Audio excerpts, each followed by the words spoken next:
Hello, hello, hello, everyone.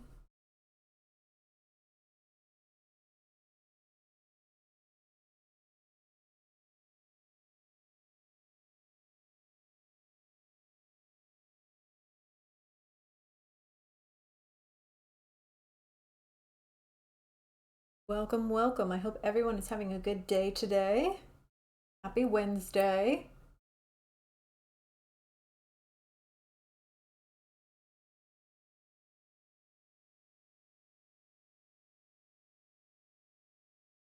Hello, Scotty. How are you?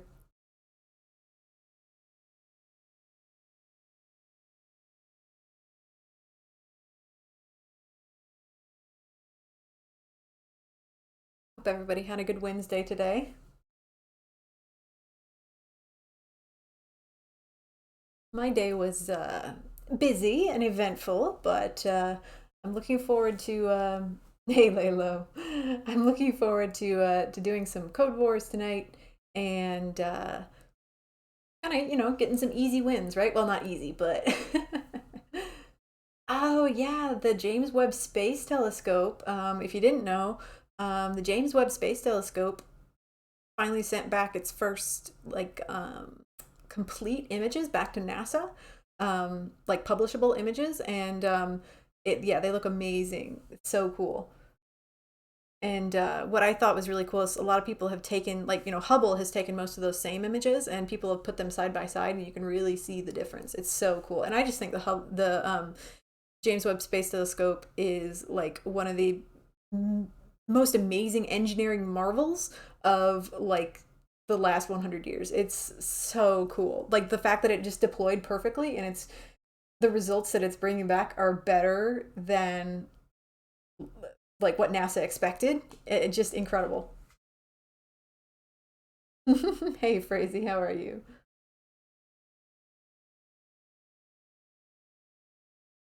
Oh, we're actually so Frazee tonight. We're gonna we'll talk about it in a little bit, but we're gonna go a little harder than 7 Qs, but we'll see how it goes. I don't know.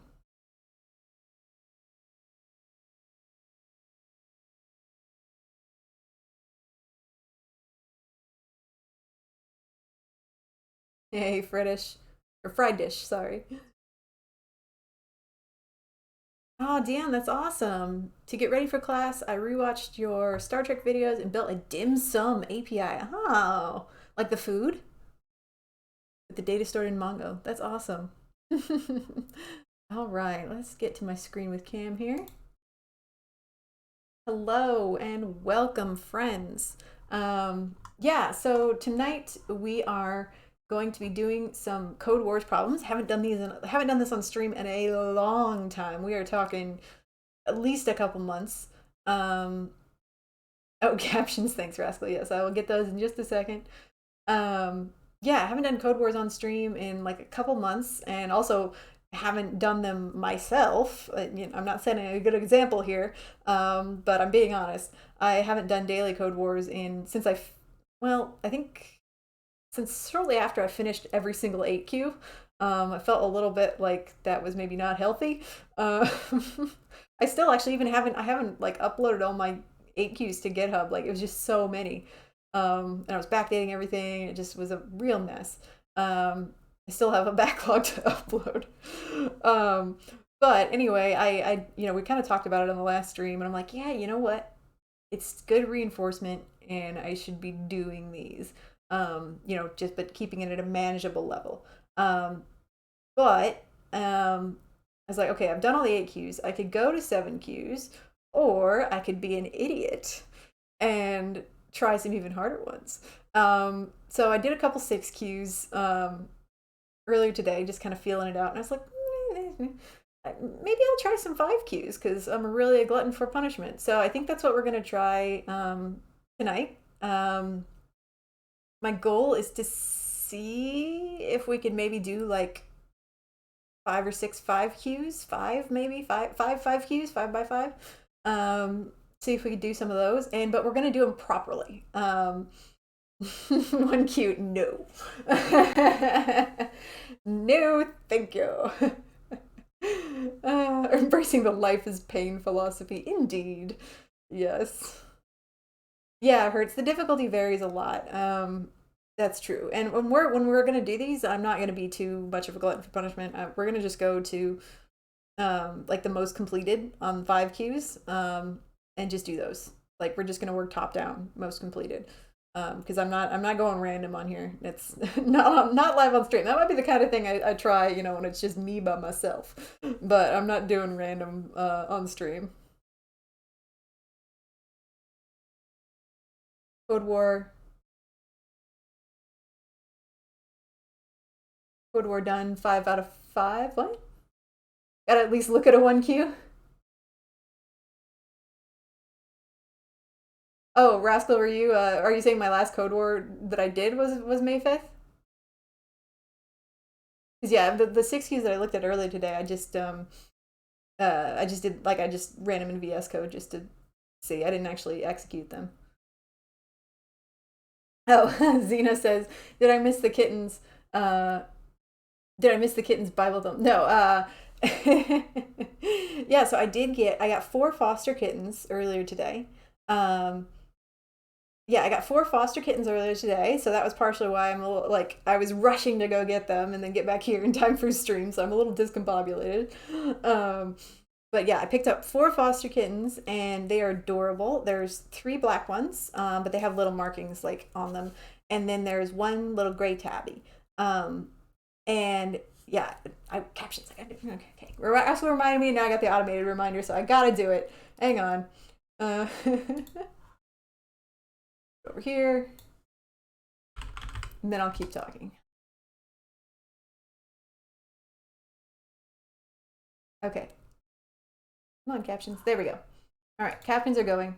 Um, yeah, so I picked up 4 foster kittens today. They're very cute. They're what we like to call spicy,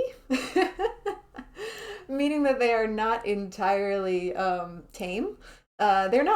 They're not totally feral or anything. They're just a little spicy. They're a little hissy, a little so my plan is I promised you kittens, and so my plan is I will take a picture of them over the first break, and then I will share that with you when we get back from break, like the first break during stream, not like this break. But I'll take a picture over the first stream break. I'll share it with you, and then hopefully soon I can actually put them live in front of the camera. But right now, if I tried to do that, they would claw my fingers off. So. They are spicy little boogers. But I did just peek in the room before I started the stream, and they're jumping around and playing. They just kind of run and hide as soon as I walk into the room. They are very cute though. Oh, Morkmer. I'll always be grateful for the fosters who had our cats before us. Thank you. Hey, no, that's no problem. I love fostering, and I've been doing it. For those of you who don't know, I've been doing it for years. It's really fun, really rewarding, especially when you get to see your kittens get adopted. That's the coolest thing. Um, and yeah, it's not, so many shelters need fosters for little kittens because they just need that socialization, like these spicy babies. And sometimes they need bottle fed, or sometimes a mama and baby kittens just needs a quiet place to live for a while that's not the shelter. And so fostering is a really great thing to do if you have, a little bit of extra space, like a closet or a bathroom. I fostered in a closet. I fostered kittens in a closet when I was down in Kentucky. Didn't have the space for it. And yes, we have a couple of people who have cashed in their channel points to name babies. And so one of them, I believe Lalo cashed in theirs. I can look back at the list, to name a kitten Delete, which I think is marvelous. And so I'll take the picture. You can decide then which kitten you want to name, or you're happy to wait until I get them up in front of the camera and you can pick then. Also, I believe Chris P. Nugget has submitted their channel points for a name, but I don't believe that they chose a specific name yet. So welcome to do that anytime. We can wait till I have them up in front of the camera. That's fine too. Well, and so I mentioned to the foster coordinator at the shelter today, like that one of the kittens already had a name and it was Delete, and she said, "Oh, well, the 2 of the other ones should be Control and Alt," and I'm like, "Actually, that's pretty good." Control, Alt, and Delete. That just, that I'm not gonna, I'm gonna let. I said I would let Twitch pick the names, and so that's what we're doing.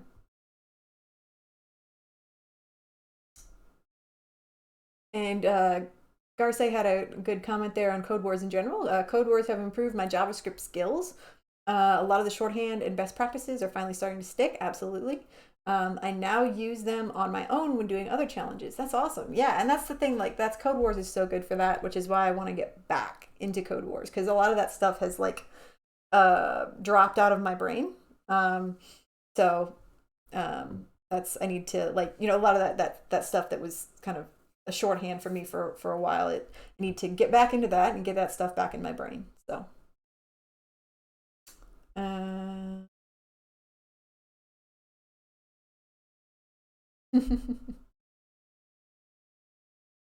how does my doggo do with the rambunctious furballs? They do not get to meet each other. I've let my dog meet a couple of my fosters, but only ones that were really chill and like really also really big enough that they would be able to give him a bit of a smack if he got too excited, because he does have a bit of a prey drive. Just he's like a poodles are a retriever hunting breed, working breed, and so oh my bells of Haba, thank you so much. Holy crow, 10 community sub gifts. What the what? Yes, that is amazing. Thank you so much. You're gonna get to hear that subscriber notification 10 times, and as well you should. Thank you so much, Bells. That's amazing. I don't even remember what I was saying. I was saying that my dog is a little bit of has a little bit of a prey drive, but yeah, so he doesn't get to meet the kittens. But thank you so much, Bells. Wow. Athena's, welcome. Good to have you here. Hurt says, I've got names, I just need channel points. Afraid I can't help you there, Hurts. Spicy little meatballs, indeed they are. Very spicy. They're so cute when they're teeny tiny and they hiss at you. You're just like, yeah, you can't do anything to me. Oh, you love your feral spicy princess. That's so cute. Yeah, yeah. These guys will be fine. They'll get. I have them in my bedroom, like, so I'll be sleeping in the same room as them, and they'll get used to me pretty quick. I'm pretty sure. Hey, Taco. Hey, Nacho. Hello, Sirius. And thank you again, Bells. Wow. What does what mean, Taco? Hey, Catchy.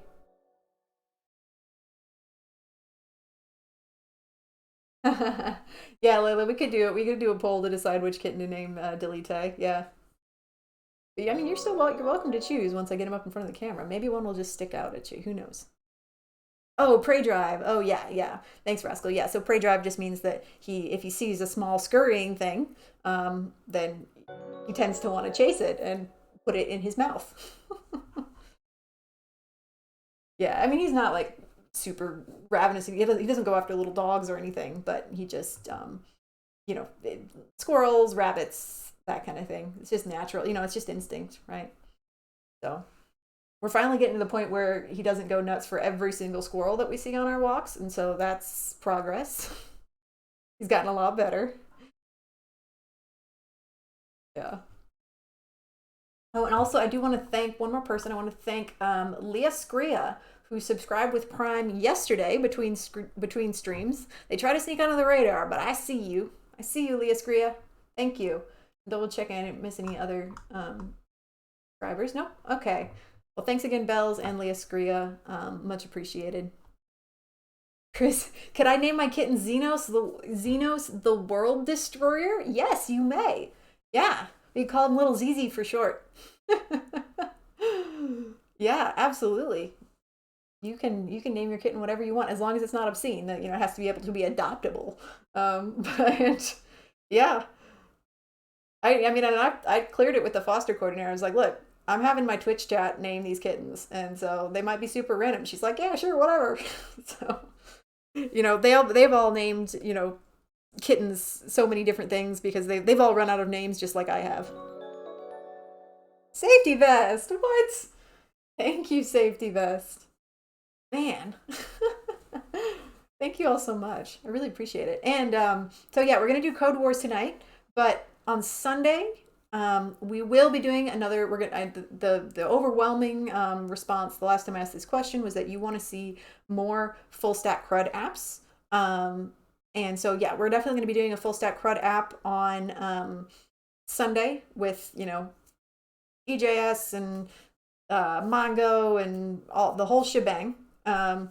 I would have loved to have done one tonight, but I just physically did not have time to put anything together. I'm finishing up my client site, so we're kind of crunching on that right now.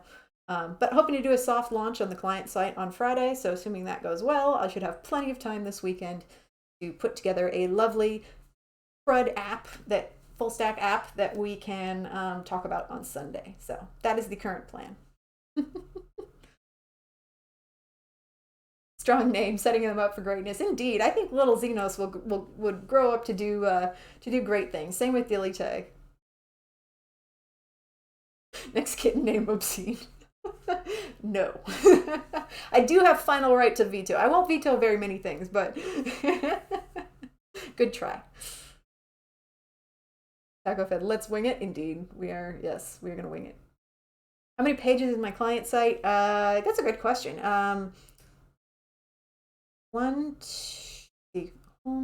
About 2 tours,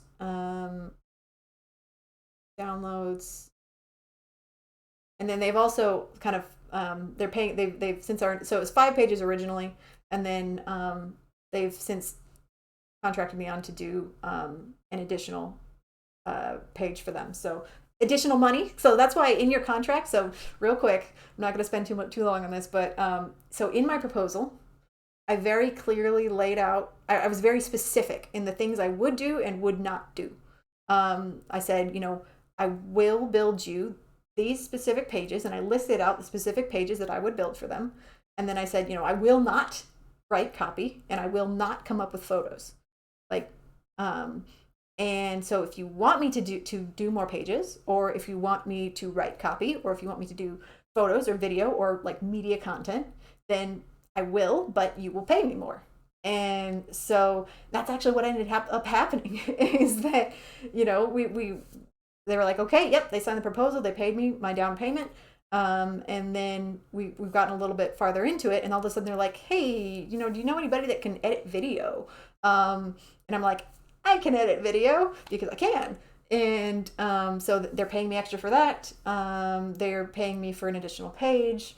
And they're paying me for some other odds and sundries as well. So this is all additional money on top of the original agreement. And so that's why it's really good to be as specific as possible in your proposal and in your contract as well. I'm using the contract killer. I'm using the contract killer contract that we talked about that Leon mentioned and highly recommended in class. And my client loved that. It's super specific, but also super readable. And for the proposal I'm using, one of the ones from PandaDocs. I don't remember what it was called, and I just modified it to fit what I wanted to say.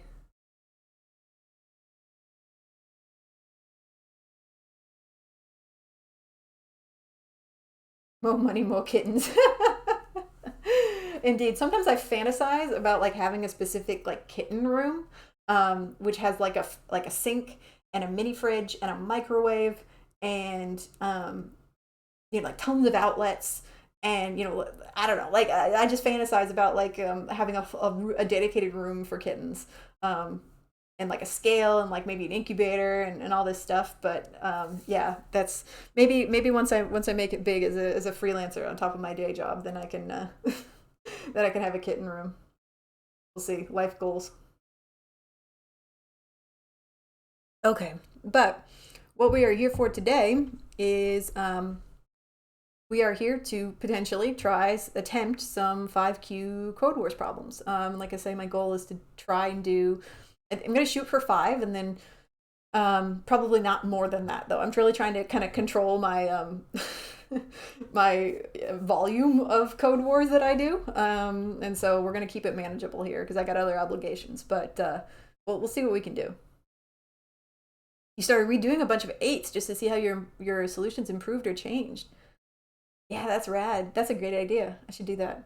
It's been a long time since as Rascal noted, it's been a long time since I've done those 8s. I'm trying to control my prey drive. Yeah, my prey drive for CodeWars, indeed. But the other thing we're going to try to do, we'll see how well this goes, is we are going to try to do proper prep for these questions. So Leon's talked about before how when you get a coding question in an interview setting, you want to try and follow the like the prep method, the PREP. And so in order to kind of help us prepare to use the prep method, we are going to look at the blog of the marvelous and fantastical Barbara Law, also known as blah blah blah, on our Discord, and she is amazing and deserves everything good in life. And she also has a blog, and she writes wonderful things. It's blah blah's blah blah blog. I don't know. It reminds me of Bob Blah Blah's law blog from, I think it's from Arrested Development, right? Yeah. And so she has an article on solving coding challenges with prep, and I think it's wonderful. So we're just going to kind of skim this. I'm not going to read it aloud to you, but I will share the link, and we're going to try and use this method when we try to approach these 5 Qs. I'm at King. If I haven't started CodeWars yet, will this be way too far above my head? Will it still help to follow along? I mean, I think the individual components are probably going to help you, and maybe the logical approach, like learning how to use prep, is helpful at any level. Whether you're 8Q or 1Q, I think prep is helpful. And so, I mean, I think it will still be helpful to, kind of see the components and maybe how they fit together, and like I say, the general logic. So yeah, feel free to stick around if you want. The kitten room can be my non-coding $100 project. Yeah. Yeah. We'll see. I don't know about that. Great intro article, indeed. Yeah. So let's take a look at this. So yeah. So as Barbara says, solving a challenge can be a challenge. So basically, and she kind of calls it out here. So whether it's a level 8 CodeWars kata or a high stakes whiteboard interview. So it's this method can work in a variety of situations when you're faced with a challenge and you need to kind of step through it logically without panicking. And so what does PrEP stand for? So, and I always forget this. I don't know why, it just doesn't stick in my brain. Hence why we're doing a little bit of active recall here, spaced repetition, that kind of thing, because I have a hard time actually remembering this acronym for some reason, but it's parameters, returns, examples, and pseudocode. And what helped me remember it actually is just thinking about it in terms of inputs, so what you're putting in, inputs, outputs, examples, and I guess talk or code. Yeah. So the first 2 are the ones I can't seem to remember. So parameters and returns. I like to just think of it as inputs and outputs. What's going in? Do you understand what's going in? What's coming out? What are potential examples? And how would you talk through the problem in plain English? Oh, and thank you, Rascal, for sharing the link. Yeah, I was going to, and then I don't think I did. Whoops. Yeah. Zena, and that's true. So Zena says, I really struggle with the example part because I just look at the test code in CodeWars and analyze it. And honestly, I'll be honest, that's what I do too. And so that's why it's like, I'm going to challenge myself to try and use the prep method. But we'll see how it goes. I mean, like I say, I will, self-confess that I am not particularly good at prep. I haven't had to ever use it in an interview setting, but that doesn't mean I won't ever have to use it. And so I think that, we all need to continually strive to better ourselves and to try to learn new and better ways of doing things. And so that's what we're going to try to do here. Okay, I'm going to make sure this is not behind my head. There we go. So yeah, and by answering the following questions for each letter in prep, you get a good feel for what the challenge is asking for. So that's the P, parameters, what you're being provided. And so that's like the inputs, or sorry, I guess this doesn't relate to the letters strictly, but you get a good feel for what the challenge is asking for, what you're being provided, what to look out for, and how to break it down. So how to break it down is definitely pseudocode. If you don't know what pseudocode is, it's essentially when you are sort of chunking out elements of a problem and then translating those elements into like plain English. So explaining them to Joe Schmo on the street who doesn't know what JavaScript is.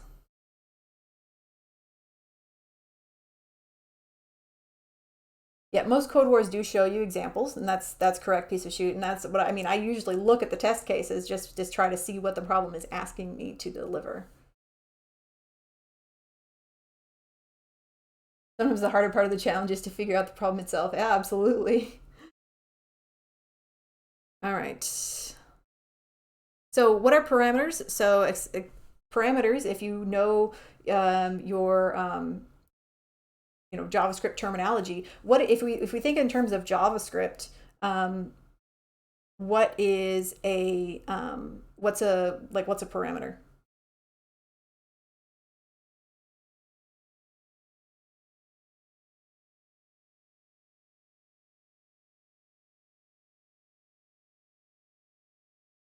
In the case of prep, we're basically saying, well, the parameter is yeah, exactly. That was a good way to put it there, piece of shoot. Yeah. Yeah, it's a placeholder, right? It's a placeholder for like a future argument. Yeah. Great. Those are great explanations. Yeah. So if you think about it, with a function, that's what's, the parameters are kind of what you're putting into the parentheses when you're declaring that function initially. And then when you actually, pass in something, then you're passing in the arguments to that function. So in this case, we just need to think about what is going in. Are there invalid inputs? Are there edge cases? How do I account for, if they're edge cases, I'm going to need to think of a way to account for those when I'm answering the question. Then the returns is, all right, we got what they want in. Now, what do they want out? Is it a string, an array, an object? Is there a format? A lot of times what trips me up on CodeWars is I will return the right answer, but it might be in the wrong format, right? They want an array and I return it as a string. They want a string and I return an array.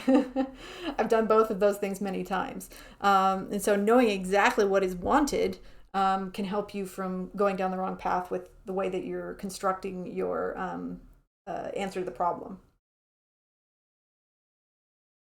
And here's another good point too. You have to think about, do they want something different to return if there are invalid inputs or edge cases, right? So if the input is null, do they want you to return a string that says, hey, the input is null, instead of an empty array or whatever? So what do they actually want back? And then for examples, so I'm heartened to see that Blah here on her entry for examples says, check your understanding. Are tests provided that you can reference as examples? All right, yay, Blah. Blah is classifying the provided test cases as examples, so we will definitely look at those. I feel validated. Aim for at least 3 examples. But if you were in an interview situation, that is the type of thing that you would ask the interviewer for. So, can you give me some potential examples of, input, output, and, what that should be. And then the last thing is, pseudocode. In plain speech, how would you solve it? What needs to happen to get from start to end? And if you write something down and it is more than a single action, you might need to break it down more. Good pseudocode only comes with practice. So yeah, we're going to practice that definitely. And Blah has a practical example here. Write a function to convert a given first and last name into initials.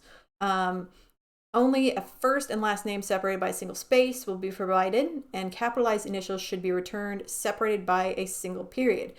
Example is Bob Vance refrigeration. And then the answer is B dot V dot. So, I mean, obviously the answer is right here if you want to read it, but in this case, the P in prep, so P standing for parameters, it's telling us that we are being given the first name and the last name. Okay. So that's 2 words, and only a first name and last name separated by a space. So the parameters are going to be 1 word, space, and then another word. Fair enough. And then the R is for what they want back, so the return. What they want back are 2 letters, both capitalized, with a dot between them, because they don't want a dot like after the V. It should be B dot V. So not B dot V dot, like you might think. I think I said B dot V dot earlier, and that's wrong. I didn't read the question carefully enough. Hey, JM, welcome. And then the examples would be, so if we're thinking about that, so if we got James Kirk, it would be J.T, or not J.T. What am I doing? J.K, JK, J.K, not J.K. Or if it was, here's a good one. If it was Jean-Luc Picard, so Jean-Luc is hyphenated, but it is still one name. So Jean-Luc with a hyphen in it, but then it would have a space, and then Picard would be the second word. So even though there's that hyphen in the first word, Jean-Luc, you would still only want it to return J and then dot P, right? So that's maybe like one of those edge cases that you might want to think about. What if there's a different character that's separating the words? Will that matter? Maybe. James T. Kirk, indeed. Yeah, exactly. PB&J, that's a good point. So they say, I feel like whenever I see these on CodeWars, it is using regex, and if the solution is not that, then it uses a double for loop. Well, there's other ways to do that, though. You don't necessarily need to use a for loop every time. Array methods, when you're dealing with strings, array methods can really be your friend, and that's usually actually my go-to for these types of questions. Is strings can be manipulated, in a similar way to arrays, and you can easily turn a string into an array of individual letters or individual words or whatever way you want to break it apart. You can do that very easily using the split method. So just like whatever your string is and then dot split.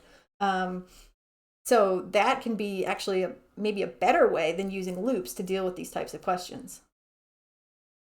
And then so we did example, and then PREP pseudocode. Okay. So I am being asked to get the first letter in each person's name, or sorry, in a person's first name and the first letter in their last name, and return those letters separated by a single dot or period. And the initials should be capitalized. And so in order to do that, what I need to do is take in the first and last name well, I guess that's another question too. So if we get the first and last name, are they going to be separate? Are they going to be 2 separate parameters? I guess they are. Or is it going to be like a single array separated by a space? So that's another question. But I need to make sure that the 2 words are separate. I need to get the first letter of each word, and then I need to join them together with a dot between them. So here she gives a couple solutions. We're going to kind of skim these.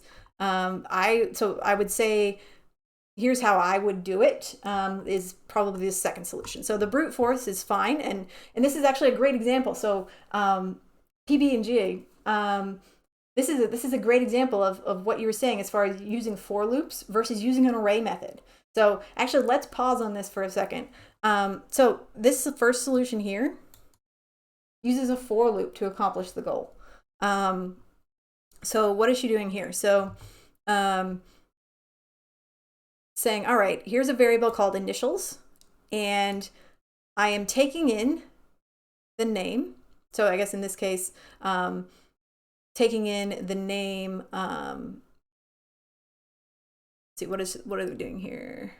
I guess it's taking in the name as a single value. Yeah, so a single value.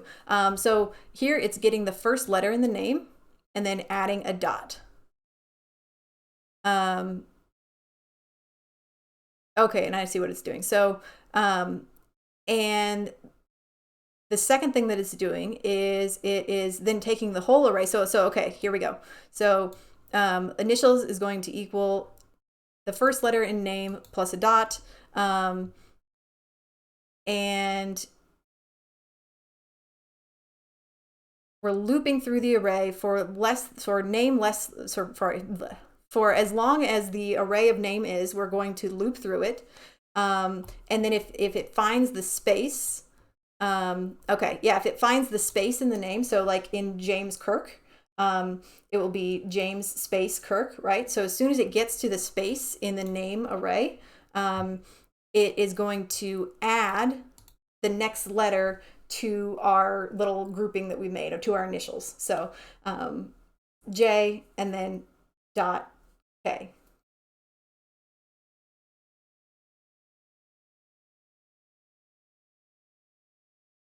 Array methods are my favorite. Hip hip. Yeah, they are mine too. So watching it being done with like brute force, that's why it took me a minute to even figure out like, okay, what's happening here? Because I'm so used to doing it with array methods. But this is good. It's good to see how you can also brute force it. So, but we still are treating a string a bit like an array here, right? We're using sort of array notation to grab that first letter, and then to grab the next letter after the space. We're still using that, bracket notation for that. Split, join, reverse, sort, filter, and map, and reduce come in really handy when solving katas. Absolutely, they do.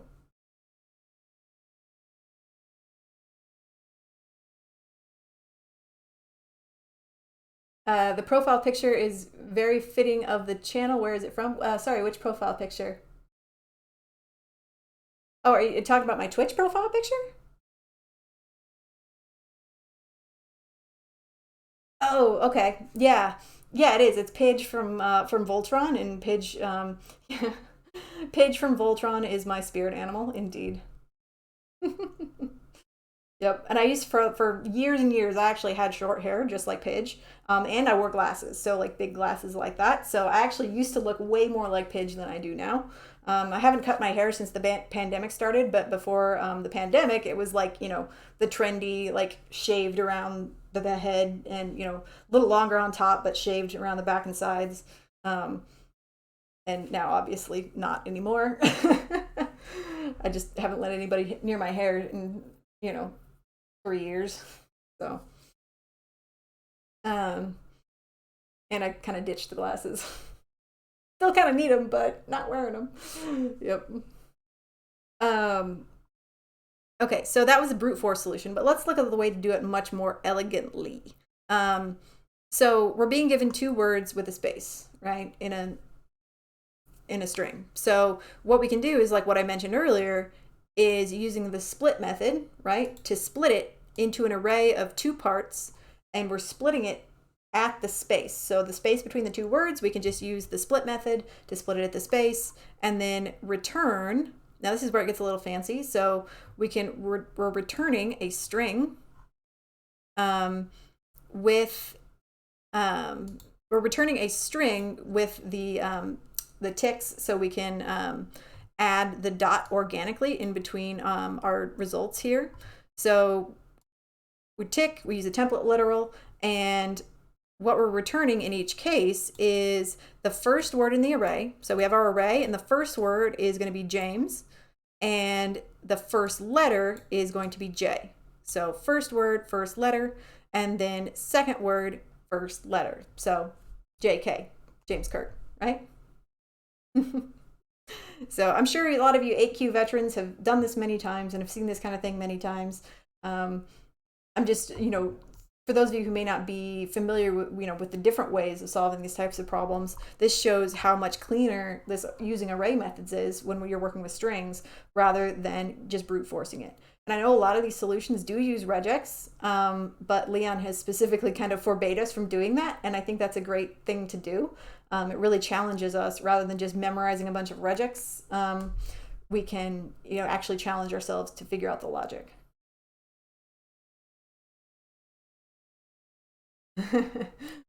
Welcome said, I need my haircut one day too. Never had flow so long. Yeah, me too. This is about the longest it's ever been. You can't tell, but it goes down a little farther than this. Hi everyone, did I miss the kittens? No. So for those of you who just joined us, I will be, so they're a little bit spicy. I just got them today, and they've only been in, in my room for a couple hours, so they're still pretty freaked out. But they're very cute. I'm going to snap a picture of them over the break, and then I will show it to you when we come back from the break. And then once they're a little bit less spicy and less likely to claw my face off, then I will show them in front of the camera in a future stream. I don't know if it'll be Sunday, maybe a little bit longer than that, but yeah, they're little cutie patooties.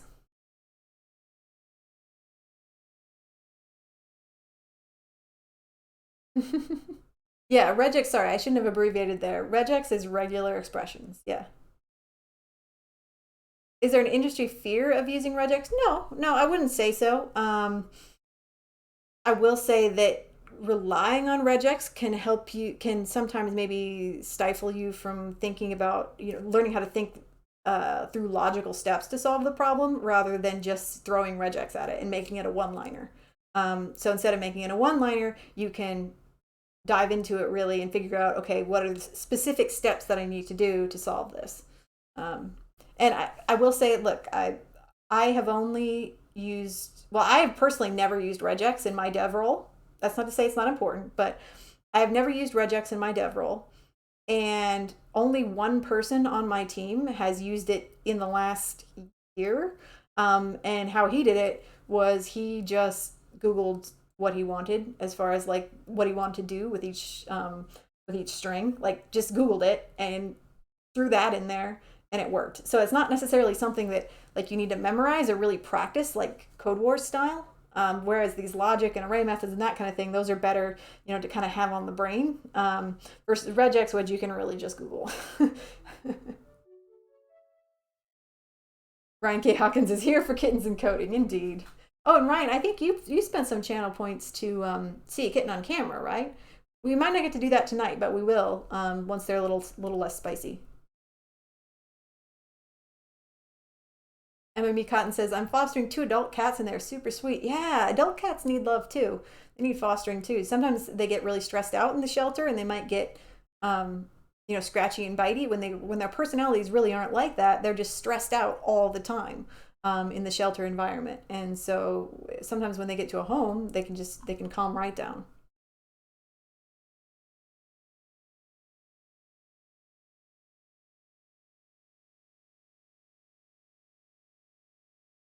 Yeah, and Xena also, that's Xena says that, I believe Leon strongly encouraged us to work through challenges first without regex. Yes, and I would recommend that as well.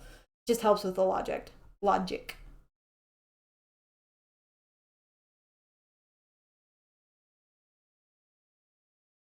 How long does it usually take for them to de-stress? Well, it depends. I mean, kittens are generally more flexible than adult cats as far as like personality and temperament. Usually, once they figure out I'm the one feeding them and playing with them, then they start to calm down. It does help if they have their mom there and their mom is setting a good example. But in this case, these ones don't have a mom, so it might take them a little longer because they got to fend for themselves. But I mean, when I checked on them right before the stream, they were playing until I opened the door, and then they all ran back into their carrier. But so they're coming out. They're getting there. Yeah. Okay. Yeah, they are. Yeah, they're pretty cute.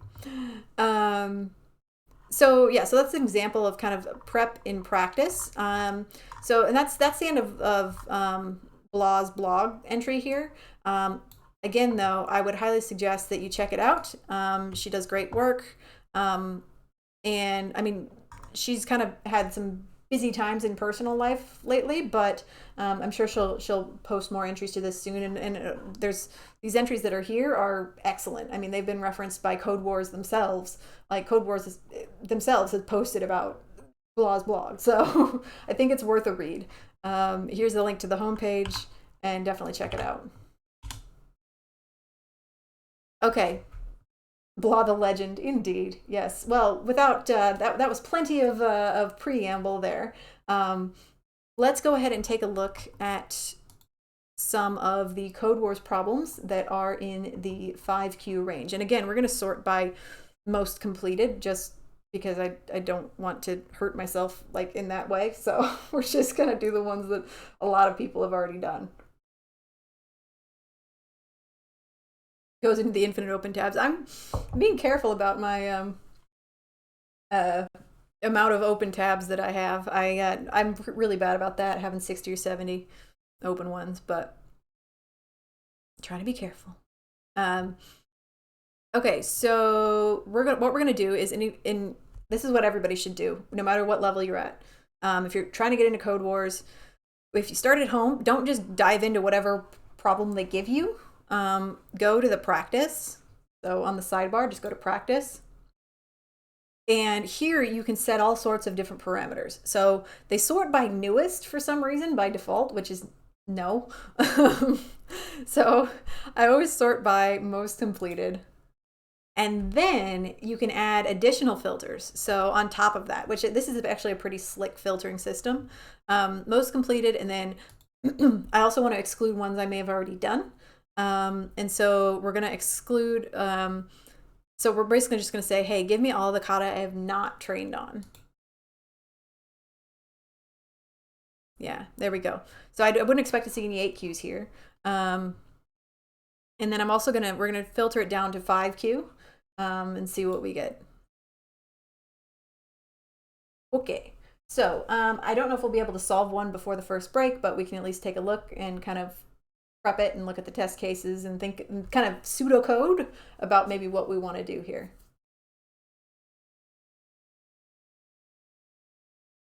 Tree tab on Firefox. Ooh, I should look into that because I'm the one that, like, you know, my tabs just. I'm glad I have a super wide monitor because I have too many tabs at all times. And right before the stream started, I closed 3 separate Chrome windows, each with like 20 or 30 tabs in it. So yeah, it's a problem. It's a sickness. All right. So let's open this. And whenever I open a new one, I always open it in a new tab so I can go back to this list at any time. Okay.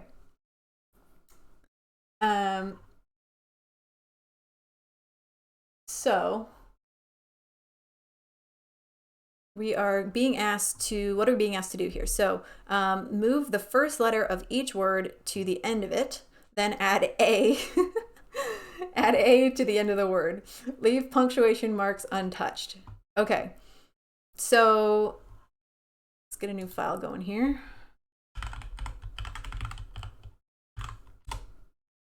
All right, so parameters.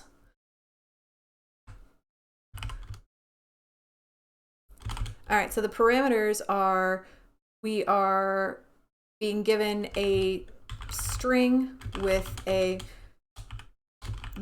varying number of words in it. Words may have punctuation marks separated by a space, because we can see here there's an example of Pig Latin is cool, and these are words separated by a space, right? But then in the second example, hello world has an exclamation point, but that exclamation point is separate, which is a little bit unusual. So that could be interesting. Oh, so many great extensions. I put tabs in groups and then never look at them again. Yes. Absolutely. Top level tabs all the way. Otherwise, I never look at them again. But yeah, I think in Chrome you can group tabs, which is a nice feature if I ever remember to use it. Instead, I just get to the point where all my tabs are just little icons because they're, you know, too scrunched together. All right, so those are the parameters. And what do we think then? What do we think the result should be? Well, so what should I say for a result here? So what do we want back? And not saying it the same way that the CodeWars does. That sounds like bookmarks with extra steps. Yes, absolutely.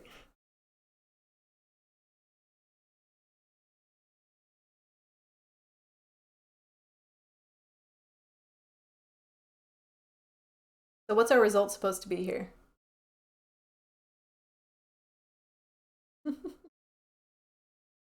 Y'all are funny. It is. It's a string. That's a great thing to specify. Yep. So result is going to be a string. And what about that string?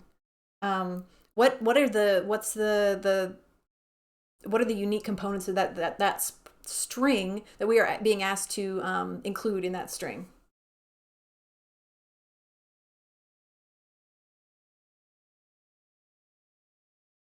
So this is it's a different way of thinking, right?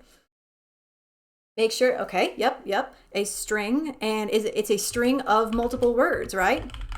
A string of multiple words. They don't want us to just smush all the everything together and then put a at the end of that, right?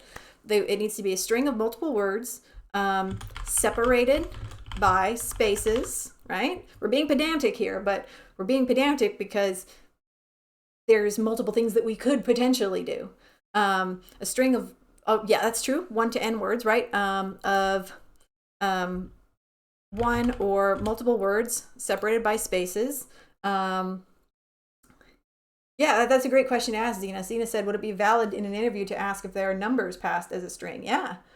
Because yeah, and then does a number count as punctuation? What counts as punctuation? So a string of, and that's what we're going to get to for a result here, a string of 1 or multiple words separated by spaces with a, right, like somebody mentioned earlier, a, appended to the end of each word, unless that word is a punctuation mark. And I'm kind of going out on a limb here, and I'm assuming that they mean like standard punctuation marks, like question mark, exclamation point, that sort of thing. I don't know if there's going to be any special characters. I guess we'll see when we look at the examples. Anon says, in law school, they taught us a problem-solving technique called IREAC. This is similar. We'll pay dividends to get good at it. Yeah, and it helps you think critically about what you're being asked to do and then what the potential outcomes could be, right? Because, in a real coding situation, when you're solving a real coding problem, sometimes you get inputs, that you're not expecting. And so you want to make sure you're correcting for edge cases and making sure that your end result is always exactly what the customer wants. So also being able to state a result in clear terms, like for example, back to a customer, stating a result back to a customer in a real world situation is extremely valuable if you can state it clearly and make sure that they understand fully what result you intend to deliver. Because I think a thing that goes wrong a lot of the times in real world coding projects when you're working with maybe non-technical customers is that you have an idea of the result in your head and it's very clear to you, but then you deliver it back to the customer and they're like, oh, well, I didn't think of, this, or I didn't think that was going to happen. And so being able to state a result very clearly and everything involved with that result can really help you not get off on the wrong foot with a customer.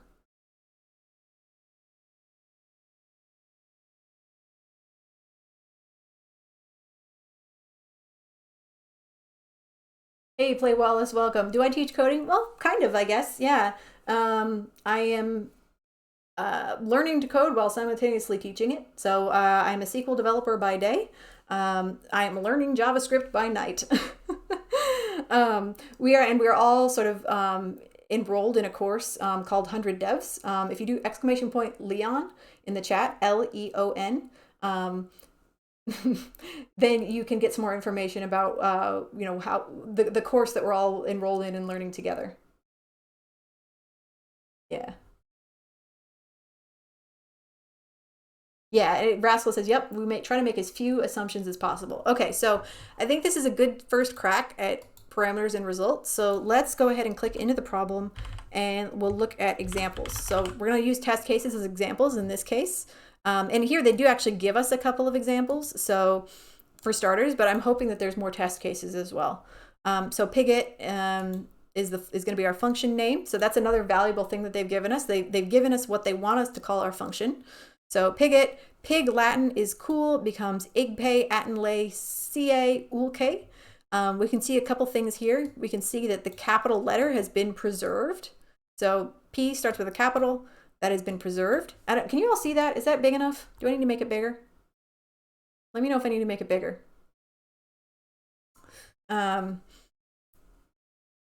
Is this going to be a VOD as well? Yeah, welcome, by the way, hiya. Yes, all of my stuff gets recorded as VODs, and then those VODs get loaded to YouTube. So exclamation point YouTube for a link to my YouTube channel as well. If you want to see stuff that's older than 60 days, or if you are sick of ads, which I completely understand. So that's another option for you as well. A bit bigger? Sure, of course. Yeah. Is that better? Yeah, and I made it a little bit bigger for you. I hope that's okay.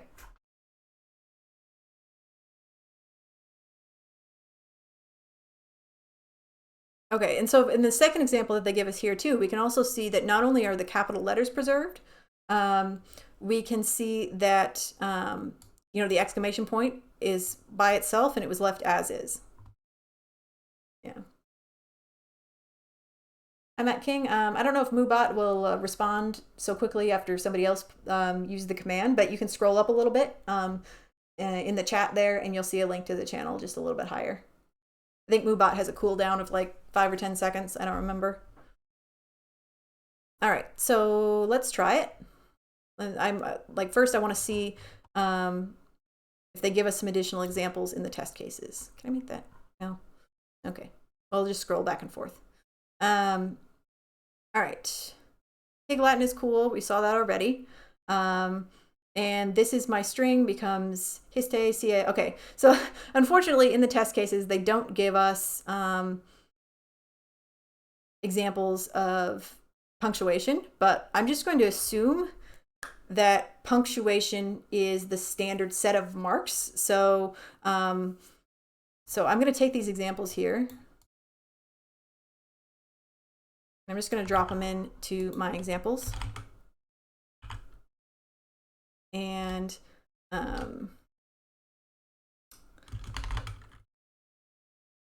grab these two and drop them in there. Okay. And so for pseudocode,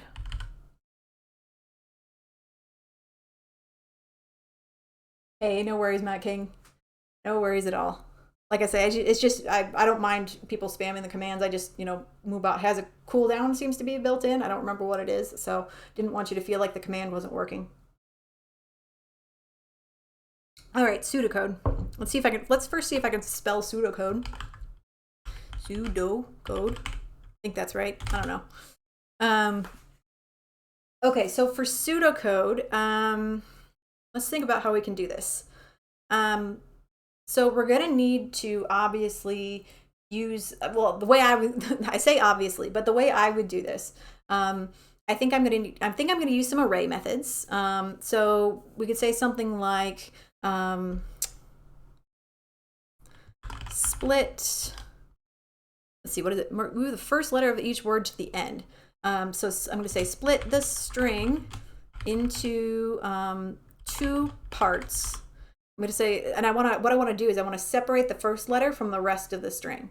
Split the string into 2 parts, the first letter and the rest of the string. So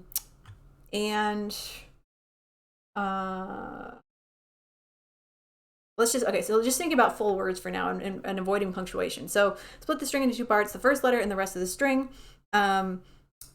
Reverse the order of these parts and concatenate, my favorite word, concatenate them back together.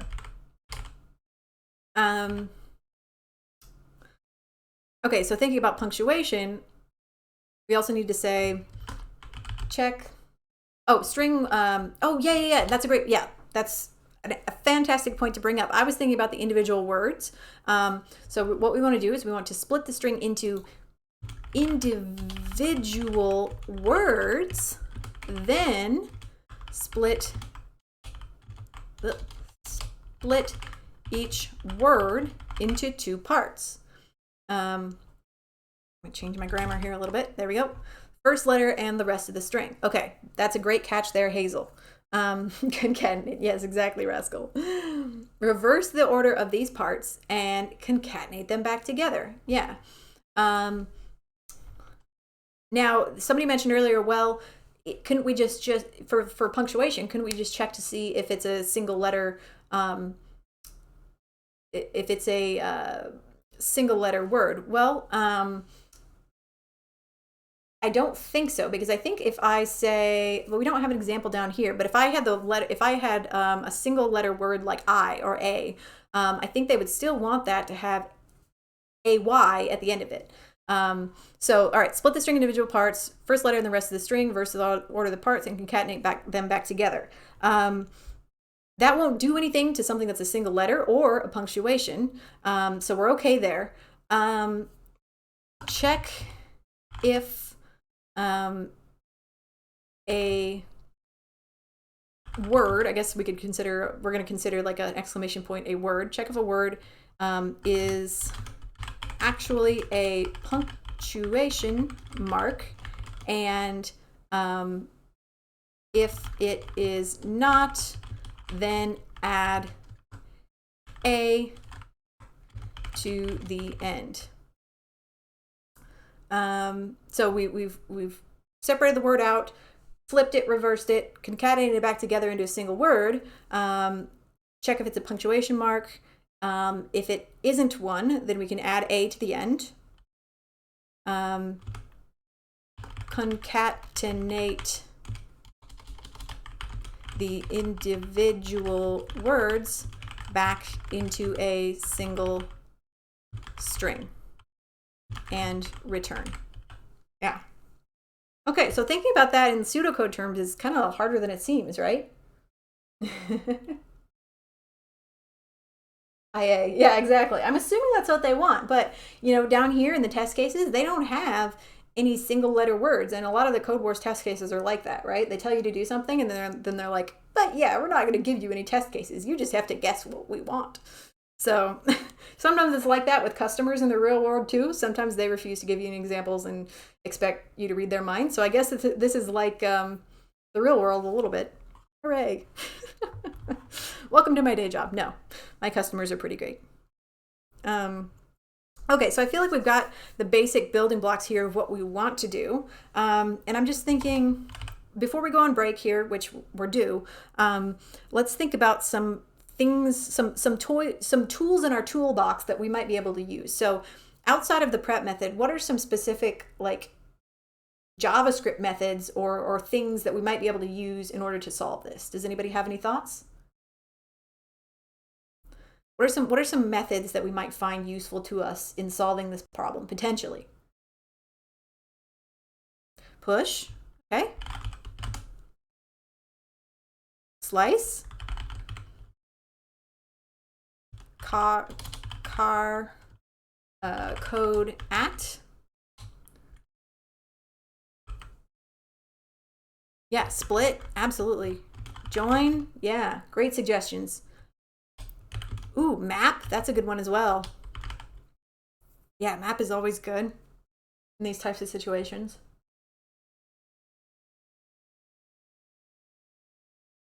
Yep, split, yep. I think I have split, yep. Join, yep. Very good. Yeah, this is a great start of the type of things we could use to solve this, these array methods. Which one do you think we'll use first? Out of these ones that we've said so far, which one will we use first? Match, okay.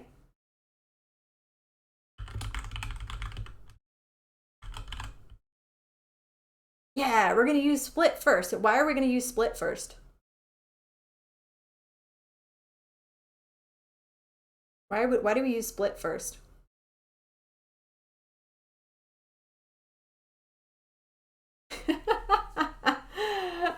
Arrayed out prototype got make into big Latin. That's rad.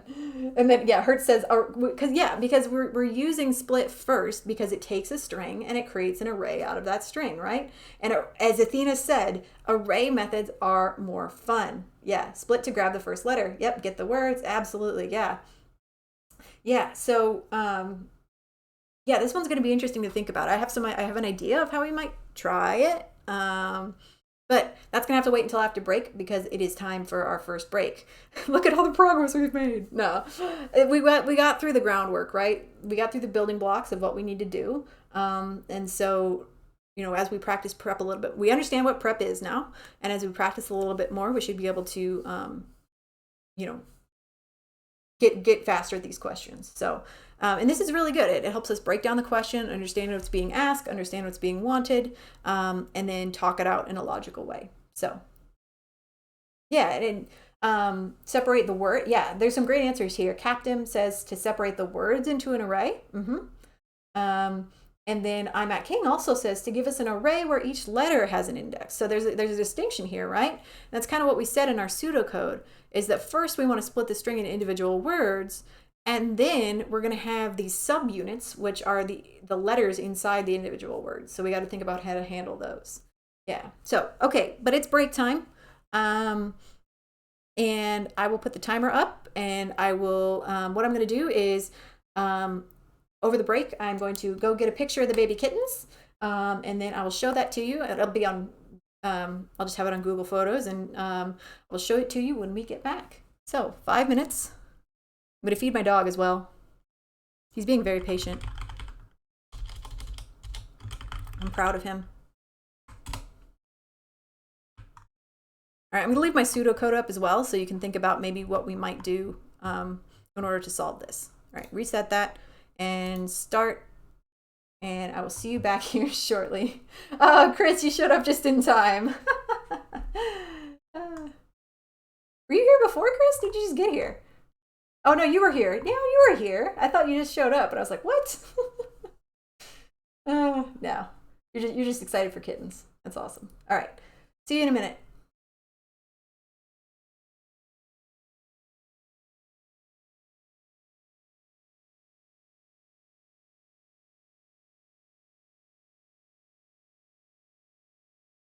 Yeah, Chris, I was like, I thought Chris was here the whole time, but maybe I was talking to someone else.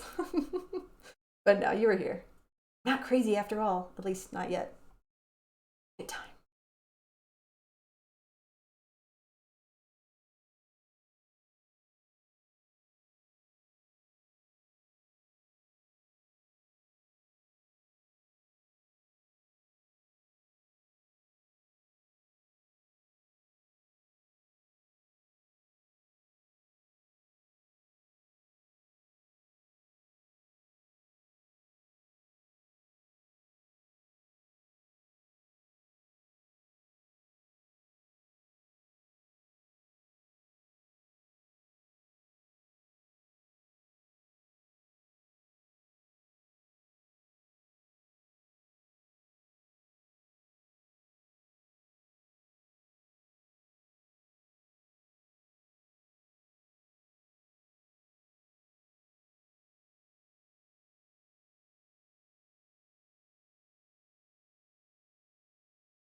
Okay, folks, come on back. Come on back. Need one moment to shut a door and I will be right back, okay?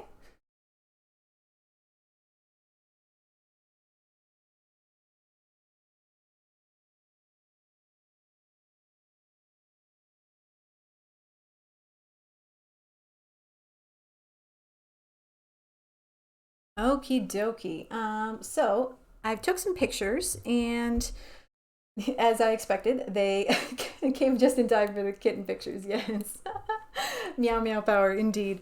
Yes, like I said before, they're very spicy, a little skittish. But I did get pictures of all four of them. So let me get my camera back on here. There we are. And I am going to see if they have uploaded themselves to Google Photos. So I can just pull them up. Hang on. I also managed to get an awkward accidental selfie of myself. I somehow switched my camera to like the front camera while I was trying to like reach over and take a picture of them. So there's a random photo of me in there, which I'm probably going to delete before you all get to see it. It's the weirdest thing. All right.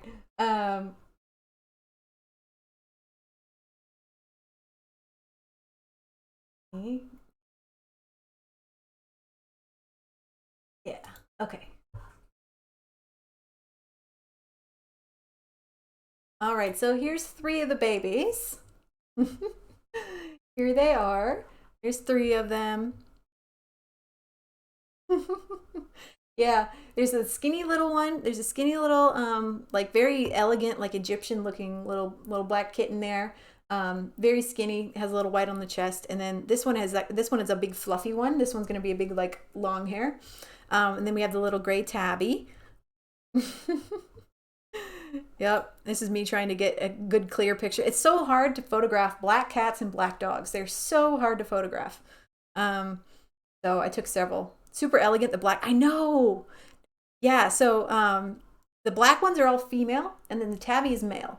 So yeah, so she's a female, and she looks so beautiful. She, like I said, she looks like one of those Egyptian gods, like or the statues that you see of like Egyptian kitties. Um, yeah,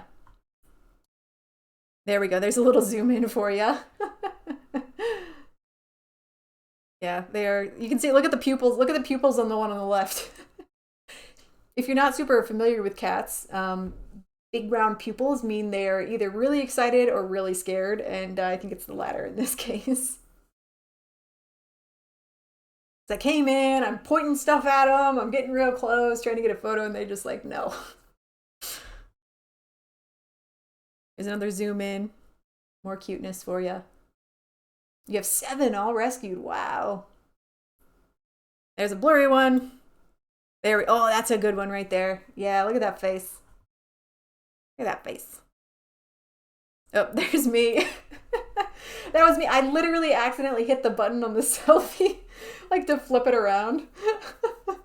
I was like leaning over their little enclosure and I was like because I was trying to get a picture of this one right here. This guy, or this gal, sorry, went behind the carrier and was hiding back there and scurried around the side. And so, yeah, she got caught out and so she was hiding from me. Oops, selfie. Yeah. No, I know a lot of those are fake, but in this case it was legit. And I was like, I was trying to figure out what I did, and then I hit the button and it took a picture of my face.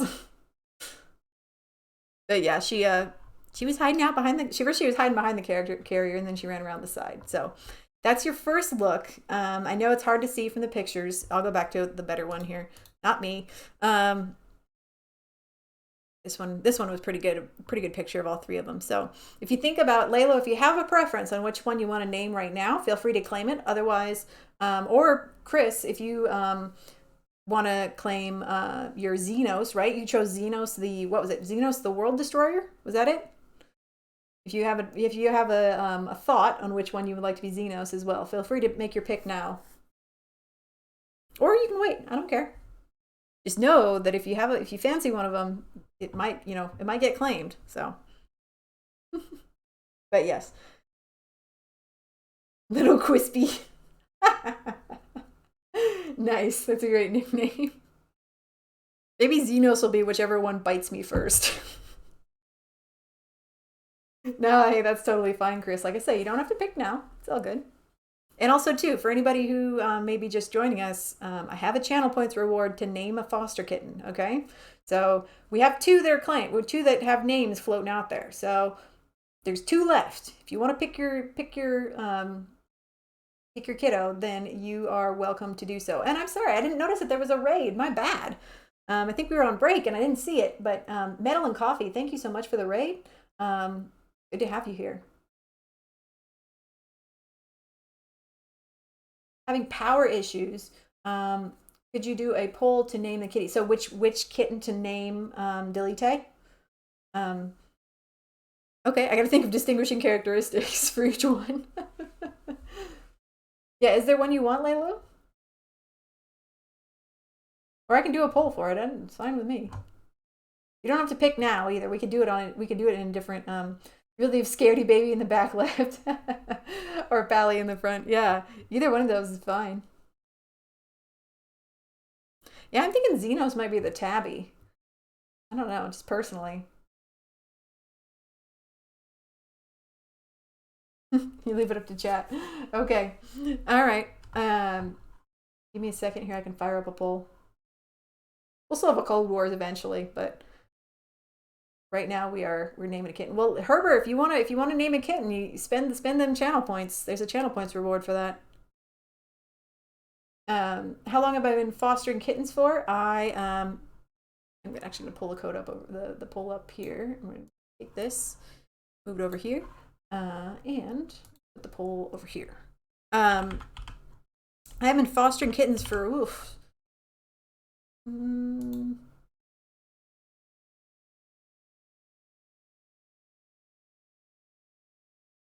sorry, to mute myself in my Twitch window. I've been fostering. I don't know how long have I been fostering for. At least I would say 6 years, 7 years. Yeah, I've been doing it for a while. You didn't have to claim. You didn't have to claim. Oh, you want to? Yeah. Oh, yeah. You didn't have to claim that poll. I was gonna do it anyway for you.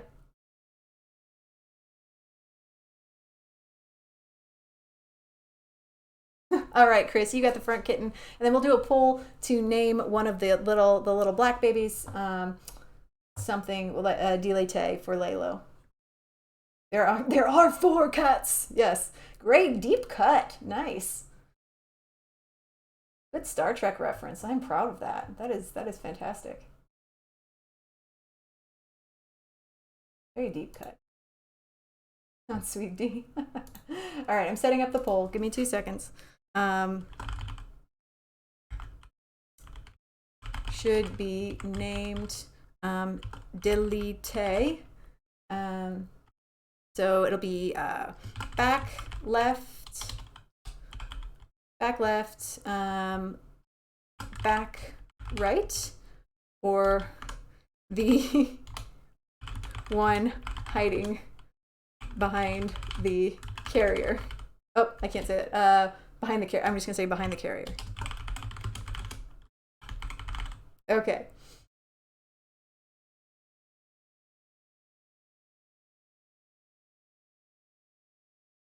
Anon, I thought it was. Well, we can let Laylo pick the spelling. We'll assign the name, and then Laylo can pick how they want it to be spelled. All right, start poll.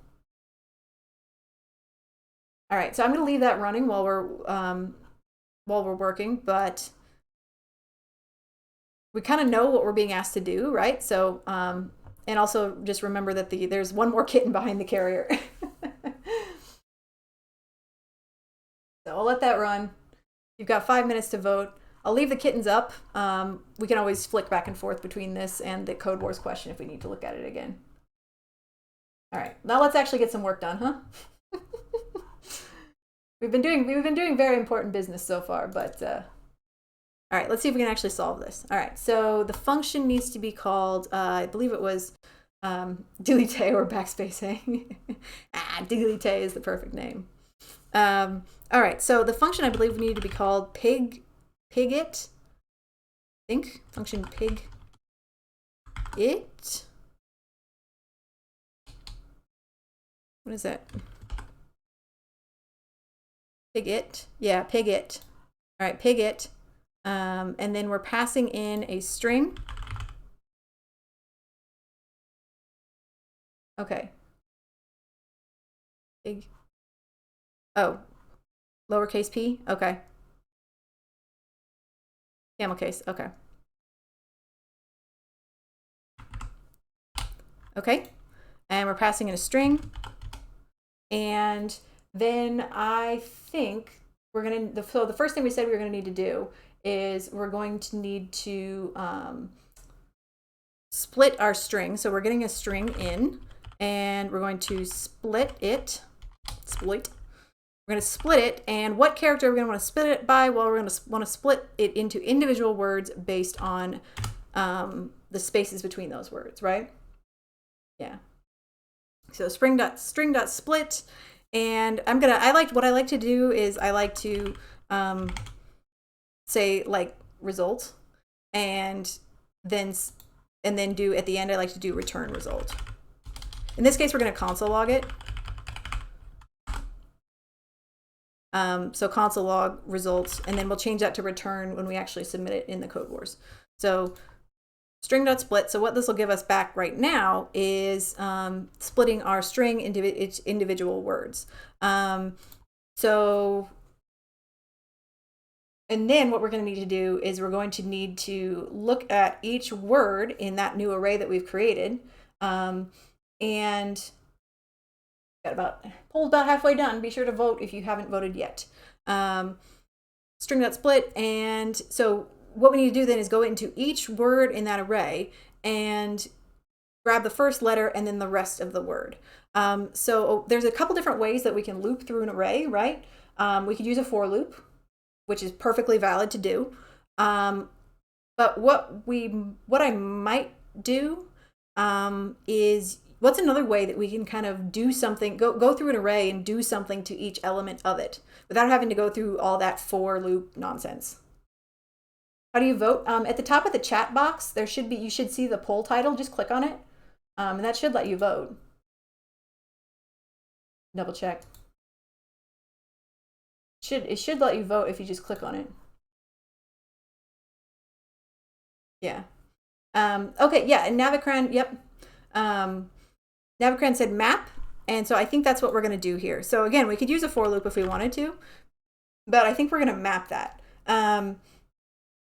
And when we map, essentially what we do is we kind of set an identifier. So in this case, I'm just going to use word, because we're kind of setting up an arrow function inside of we're setting up an arrow function inside of our map function. So we're passing in a word, right? And then we're doing stuff to the word. For each, yeah, there's tons. What I love about arrays is there's tons of different ways you can do stuff, right? There's tons of different ways that you can, slice and dice these arrays. In this case, I'm going to try to use map, but it's not that there's a wrong answer necessarily, as long as you get it done. Okay, so we're passing in a word, and then what are we doing to each word? Well, what we want to do, let's look back at our pseudocode. What do we want to do to each word? We want to split our string into individual words and then split each word into two parts. So the first letter and the rest of the string, and then we want to reverse the order of the parts and concatenate them back together. So what's a way that I'm going to kind of shortcut this maybe a little bit, and behind the carrier. Okay. So delete, you heard it here first, Lalo. Delete is going to be the little baby that was hiding behind the carrier. And I think I should be able to identify her because this one here on the right inside the carrier has a little like chevron on her chest, a white chevron, and then this one is the long hair. And so I think little Delete, which I think this is a good name for her because she's like solid black. So she's like, when you delete something out of a photo, you end up with like a black hole inside of it. And so, yeah, I think Delete that's a great name for her. And then we've got little Xenos in the front here. And so if you want to spend your channel points, you can name these last two babies at any time. You don't have to spend them now.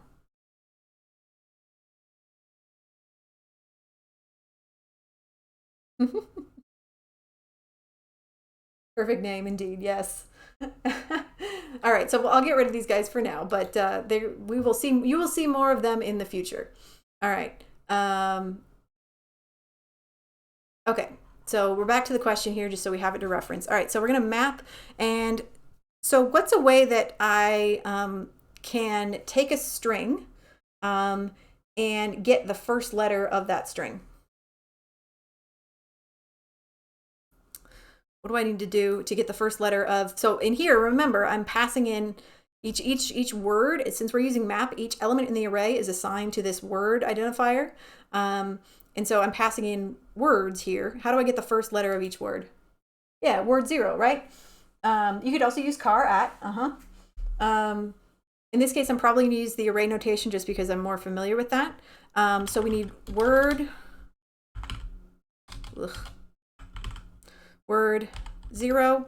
And then I also need the rest of the word too. I don't just need the first letter. So what's a way that I can get the rest of the word without excluding the first letter? There's a couple different ways we could do this, but I have yeah, actually, yeah, that's exactly how I would do it. So we're also going to get we want to slice the word, and we want to get everything after the second letter and everything after. So slice is a really great way to do that, right? It takes the word and it chops the first letter off and it gives us everything else. We could also set an end to our slice if we wanted to as an array method. We could set a beginning and end. In this case, we don't care. We just want to say, here's everything except the first letter. Yeah. Sorry, I need to turn up my volume on my alerts because I can't hear them. Thought I heard an alert there, but I need to make it louder. Okay, there we go. I should be able to hear it now, theoretically. All right, so word, but we don't want them in this, we don't want to say word 0 plus word dot slice 1, right? We want it actually in the opposite order because that's how Pig Latin works. We want the rest of the word to come first and then the first letter after that. So slice there. Okay. So what that's going to do is it's going to take this, flip it and reverse it, and then assign it to this new array called result. And let's just run that and see what we get. So this is a good start, I think. I don't think it's going to be right. I don't think it's going to. Oh, and then also, sorry. I also need to add the A, right? Yeah. So let's try that and see what we get, and just see if that works. Yeah, plus A, exactly.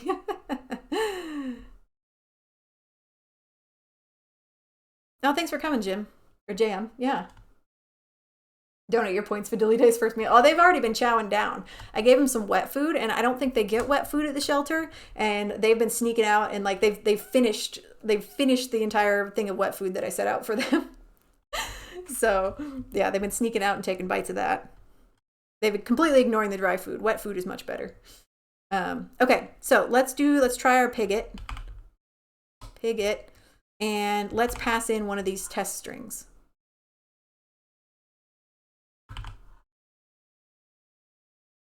Put my code down, flip it, and reverse it. I know, that's what I think of every time I say that. Yeah. And here I'm using the extension that I don't remember what it's even called. I'm using this extension in VS Code that lets me run code directly in VS Code without having to run it in the browser. So let's see what we get here. Okay, all right.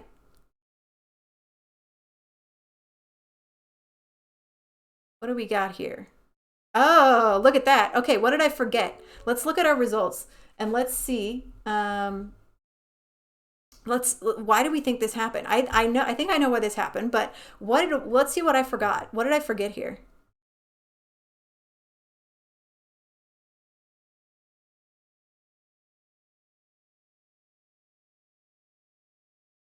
Yeah, I used the solution rather than the input. I know, I copied the wrong thing, right? I double Pig Latined it. Exactly. I wasn't paying attention to where I copied it from. All right, let's try it again. I double pigged it. Okay. Yeah, there we go. That looks better, right? Second order Pig Latin. I know. Yes. Started with Pig Latin did it again. Yep. All right, so this looks much better. igpay, atomlay, ca, ool, k. Okay. So good start. Let's see what happens when I do the second example that we were given.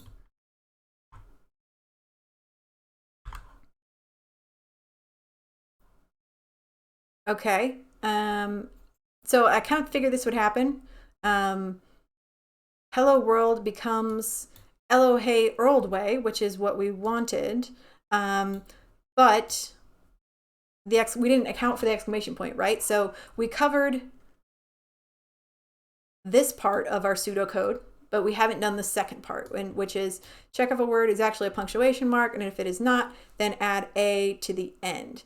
Concatenate the individual words back into a single string and return. Haven't created punctuation exception. Exactly. Yeah. So we need to add a little bit more logic here. Lots of inquiries about my profile pic. I'm totally fine with that. My profile pic is from the Netflix series called Voltron, which is definitely worth a watch. It's the new version. There was an 80s cartoon, but this is the new, much better version. Voltron Legendary Defender. It's Pidge, one of the characters from the show and the pilot of the Green Lion in Voltron. And I really think I need to ask for a green lion for Christmas. That's not the kind of thing I'm going to buy for myself. I'm going to let somebody else buy that for me. But I really want one of the green lions. Much more rare pigletton, indeed. Yeah, so we need to create our punctuation exception, I think, in order for this to work. Yeah, there is a new one, and it's so good. I'll admit, I think the last season falls off a little bit, but it's still definitely worth a watch and still very good in its own right. Yeah. And really cool. It's just really cool to see a bunch of robot lions turn into an even larger robot with a sword. I mean, what's wrong with that? Fun for my mech. Oh man, I'd be happy with the toy mech, I think. Okay, so let's think about our punctuation exception. So instead of just adding a to the result, we're going to need to add some logic, logic here to determine whether or not we want to add a. So there's a couple different ways we could do this. I mean, we could start, we could essentially return result as is, have results stored as is without the a, and then do, a second set of logic to, figure out which words a should be added to. But I mean, I think we could do it in the map itself. We need, some kind of, essentially, I think what we need here is some kind of if-else logic. But there's a way that we can do if-else logic without all the, extra punctuation, I guess, or the extra, formatting that we normally do for if-else. And what is that? What is that called when we do sort of a single line if-else? Yes. Yeah, I'm thinking ternary. I'm thinking ternary operator. We can try it. I don't think I've done too many ternaries inside of a map, but we can try it and see if it works. I mean, thanks, programming. Yeah, and like I was saying earlier, I actually used to have short hair, like really short hair, and big glasses, and so I actually used to look a lot more like Paige than I do now. That's like my natural state of being, so I'll probably revert to that eventually. And then I'll really match my profile picture. Oh, Label, thank you so much. Welcome, by the way. Yeah, I really like to interact with my chat because it's much more fun that way, and we can kind of talk things out. I don't like to I'm not just going to sit there and ignore you all and just type stuff. That's no fun. All right, so let's try a ternary here. So I think I'm going to try putting it in parentheses. And so essentially I want to do, so I want to check if it's punctuation. And if it is, do nothing, right? Assign nothing. And if it's not, then assign a. And so, but I'm not going to use regex. So I'll tell you the way that I usually solve these types of things when I'm being asked to, kind of exclude a certain type of character. I'm not going to say this is the right way to do it, but this is the way that I would do it. What I would do is I would create let's what to say, let marks, what do I want to call this? Let marks. So I'm just going to have an array with like the individual punctuation marks in it. That's probably how I would do this. So I'm going to assume that punctuation marks are like not like period, exclamation point. So what I would normally do is like declare an array and then check against that array, right? Putting the CodeWars in your Yankee. Yeah, this is an interesting one. Question mark. Quotation mark maybe? I don't know. See, I'm blanking. What are question mark? Comma? I don't know. We'll start with that. Can't think of any more right now. Okay, and so that'll at least take care of the one test case that we had. So if it's in marks, so essentially what we want to do is check and see if our particular word, so if our particular word is located inside of this array. So what can I use to check if something is inside of an array? Have I tried split keyboards? Are you talking like the ergonomic kind where it's like this?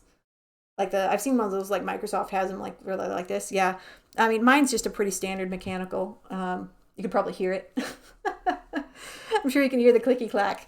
But I like to have some variety in my keyboards. So, like my work laptop or my work setup has a very, very flat, I don't know what you call them, the flat type keyboards. And so for my personal computer here, I like to have a clicky keyboard just because it keeps my fingers a little bit more limber, switching between the two. Otherwise, I think I would have arthritis by now. Okay, so yep, includes. I'm thinking includes is the right choice. So we would just, the next thing we're going to check and see, all right, if marks dot includes, if marks includes our word, so I think it would just be, well, if it's a punctuation mark, right, it's going to be the first letter in the word. Or I wonder if I'd say mark includes word or word 0. I'm not sure. If marks includes word, we'll try it this way. Marks includes word, then do nothing, right? See quotes. Marks includes word, do nothing else, then add a. Okay, that look decent. Oh yeah, there's a lot more, Heather. Oh yeah. Well, thank you for typing that all out, Theo. Oh my goodness, that is a raid. Wow. Welcome in, everybody. We are welcome in. Oh, thank you, Devil. Good to have you back. Thank you so much for the raid, Theo. Thank you so much. What are y'all working on tonight? We are banging our head against some 5Q CodeWars. I've been out of the CodeWars game for a while, and I decided to get back into CodeWars by punishing myself. So instead of starting easy, we're going up to 5Q. We really need a Wolfpack emote now. Yes, I wish I could. I'm not a partner, so I can only add a limited number of emotes. But I should have somebody make me a custom one. Hi, Theo. You spent a lot of time being mad at env variables. Oh, are you doing some full stack? What are you doing? Oh. Bang your head against environment variables with Theo. Oh my goodness. Were you having trouble with like it not reading your env variables? Ah, converting from JavaScript with Express, which is what we're learning now in 100 devs, to TypeScript with Fastify. Okay, so it's not playing nice with your env variables. Interesting. Well, we're just about to test this solution to this code war. I mean, not saying it's the full solution, but we'll just see. We're just going to see what we get. All right. Not even saying it's gonna. No pressure, right? All right. I'm gonna save it first. Because yeah, we tested our first solution and we got our array. We got back an array. And what the CodeWars question is asking is we got to turn something into Pig Latin, but we need to leave punctuation alone, and we're not using regex. Oh, stretch. Okay, there you go. It's really dark in here. I need to turn on the light. I will. At the next break, I'll turn on the light. I've got my ring light, but it's like I'm in the dark otherwise. Thank you for the hydrate. Okay, so let's run it and see what we get. Okay. Okay, I hope y'all can see that. All the routes now, I'm just getting TRPC set up because of how nice it seems to have. This is my first time working with TRPC. Yeah, that sounds really interesting. All the routes are done now. Rad. Routes are hard.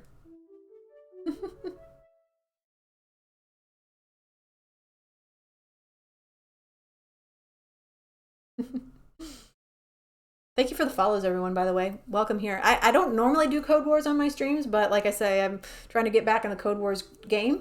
Feel free to check out my Twitch channel. I have a variety of coding things that I do. I normally do projects. I'm associated with 100 Devs, exclamation point Leon, Leon in the chat, if you want to learn more.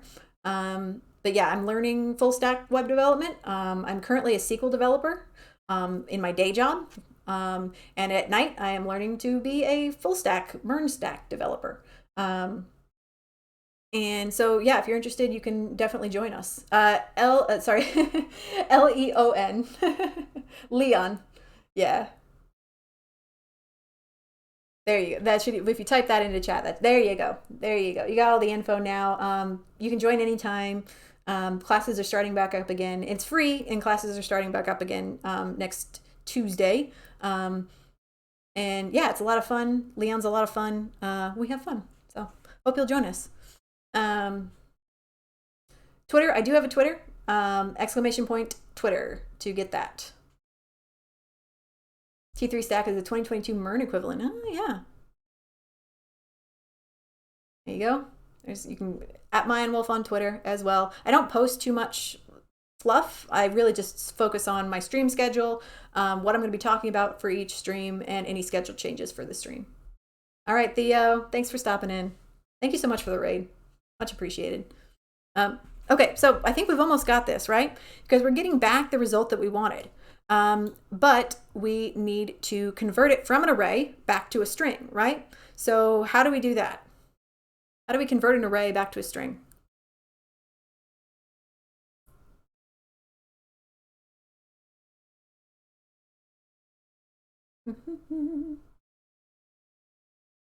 Join, indeed, yes. Correctamundo. So dot join, but I also have to include how I'm joining, what I'm joining it on. Yes, and Hazel just specified that, right? So I need to, what I want to get back is something with a space between each word, right? So I don't want to just, because if I just, let's see what happens if I just join it like this with just, you know, 2 quotes and no space. Run that.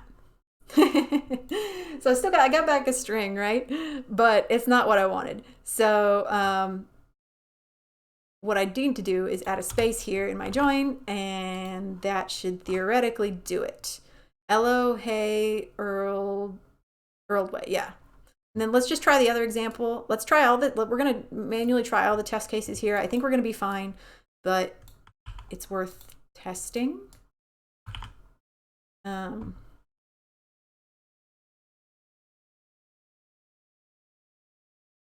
Yep, hello, oh, I didn't save. Hang on, there we go. Igpay, Adelaisier, cool A, okay.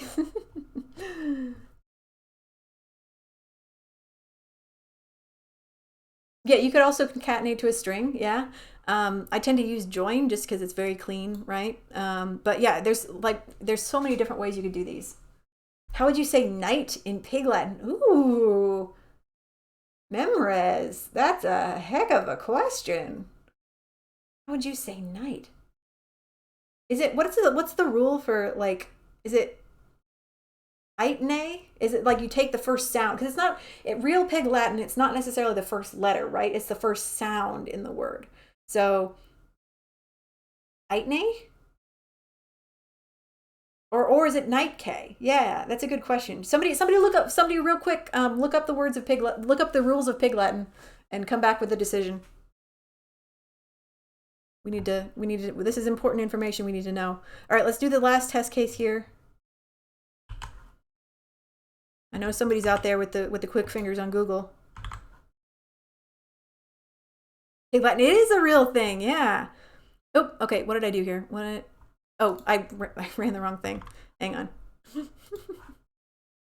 There we go. Okay. Let's see. Histe, CA, IMA, Tringse. All right, let's test it. I think that's good enough for me. It looks right. Let's just try it. Oh, I didn't paste it in. I was running a test and expecting it to like just be magically work when I didn't even put it into the thingy. There we go. Okay, and I also need to change this to return from a console log to a return. All right, now let's try again. Hey, all right, we passed the test, but that, as we well know, that doesn't really ever mean anything, right? Let's do an attempt. Return results. Yep, exactly. I was thinking it might be Itne, yeah. Hey, nice. We passed it. Okay. How many points do I get for a 5Q? I don't know. I know it's more than an 8Q. I don't even know how many. 8? Nice. That's pretty good. I'm happy with that. I'm still like number 50 something on the leader. I haven't done any Code Wars since May 5th. Rascal looked it up. I haven't done any Code Wars since May 5th, and I'm still number like 58 on the leaderboard, and I cannot believe that. y'all got to step it up. I was expecting me to be in the dust by now, but nope. All right, let's submit. That should bump me up by, a level or 2. You feel like, no, you didn't cheat. You did it along. That's another reason why I'm asking all these questions as we go, because it's perfectly valid for you to code along with this, because you're answering the questions and you're learning as we go, right? You're helping me while I'm helping you, and so we're kind of just doing them together. Oh, and by the way, the Pig Latin question, Devil says, the basic rule is to switch the first consonant or consonant cluster. Yeah, so I would say KN is a consonant cluster to the end of the term and then adding the suffix A. Yeah, so in this case, I would say for the word night, KN is a consonant cluster because they work together to make the sound. So I think it would be Itne. Yeah. Regex. Yeah, so Regex is a valid thing to do, but we're not going to do it for any of these Code Wars. We're going to try to logic these out and do them using other methods that we know. Because we kind of talked about it earlier. It's easy to Google regex to get what you want. What's harder is working through the logic to make the logic do the same thing. And I feel like that really works your brain more than just looking for Googling for the regex solution. Yeah, that's a heck of a regex solution, isn't it? And I'm not saying that this solution is going to cover every single punctuation, right? Because somebody posted earlier a massive array of, there's way more punctuation marks than this. But this is kind of like the minimum viable product that we were able to use to get through all the test cases. So, yeah, I think most of these are going to be, the third one is the first one that gets into the split stuff. But the first two are usually going to be regex in anything dealing with a string. Yeah.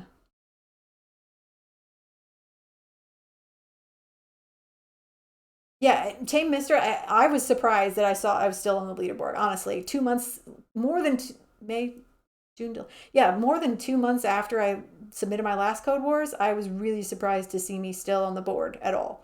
So, Rascal, can you remind me, can you toss a link to your site? I want to look at where I'm at really. Is regex bad practice because it's hard to follow? Well, I mean, that's one thing. Okay, I'm 154 on the leaderboard. Yeah, that makes more sense to me. Yes. Absolutely. And yeah, regex, to answer the question, regex is definitely harder to follow. If you like, I don't know what all these symbols mean, right? And if I was just looking at this, I wouldn't know what they all mean either. However, I could probably look at this and get a much better idea of what it was doing with just a fundamental knowledge of JavaScript. So yes, this might not be a one-liner, but personally, I think it's more human readable. Yeah, the regex are hard to understand. Yeah, and I'm not even trying. I told her before a lot of you joined. I told a little story about, you know, like I say, I'm a developer by day. I'm a SQL developer, so very different than this stuff. But I do have a teammate. I only have one teammate who has used regex in like the last year, and he just Googled everything and just was like, I need regex to do this. And then he Googled it and he pasted it in. And then, you know, this and this and this, and like didn't memorize a thing, right? So yeah, it's not, I don't think it's worth doing in the CodeWars way. You could come up with some resources that are going to, you know, you could have some resources in your little Rolodex or whatever that are going to be good for referencing regex when you need it, but I wouldn't waste it on CodeWars problems. Hey, Civic, good job there. 248 on the leaderboard, very nice. Yeah, at one point I was number 43 when I did all the AQs. I'm glad that I've been pushed off the leaderboard. That means that there's other people out there that are just grinding away and doing their daily code wars, and that makes me happy. I was hoping that I wouldn't be in the top 100 anymore, because that means that y'all are doing the work you're supposed to be doing where I am not, right? Oh, of course, Driftwood. Hi. Prep is a here. I'm going to give you a link. We looked at this at the start of the stream. This is a great explanation of prep. And essentially what prep is a great method for solving challenges really of any kind. In this case, we're using it for CodeWars, but it's a great resource to use in, for example, say a job interview. And it allows you to basically what you're doing is you are confirming the inputs and outputs of a problem. You're getting some examples of what that output should look like. And then you're talking it out in a logical manner to kind of get a feel for the best way to solve it. And so PREP stands for parameters, results, examples, and pseudocode. And if you read that blog entry, then you'll get it's very short. It doesn't take any long. It doesn't take any time at all. I would highly suggest reading this blog entry, and it gives you a good taste of what prep is and how to use it. And so that's kind of what we're practicing here. You can see that we set up our parameters, we set up our intended results, we had some examples, and we talked through our pseudocode before we even tried to solve anything. Yeah. Okay, I'm going to take this hydrate here. All right. Cool. So let's look at the next one, I guess.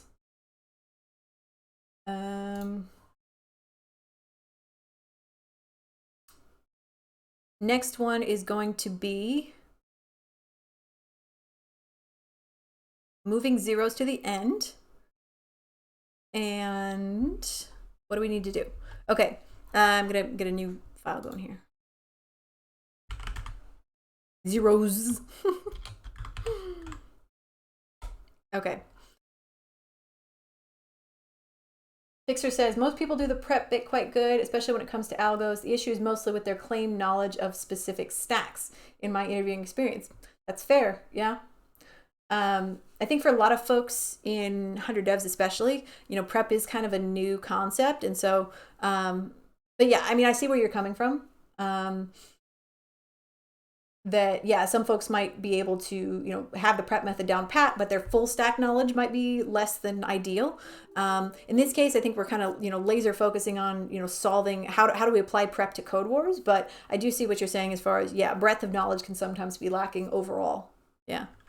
Okay, so let's think about what we are being asked to do. So write an algorithm that takes an array and moves all of the zeros to the end, preserving the order of the other elements. Okay, so still can't really hear my alerts, and I don't know why.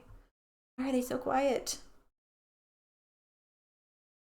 Hey, Zena, thanks for stopping in.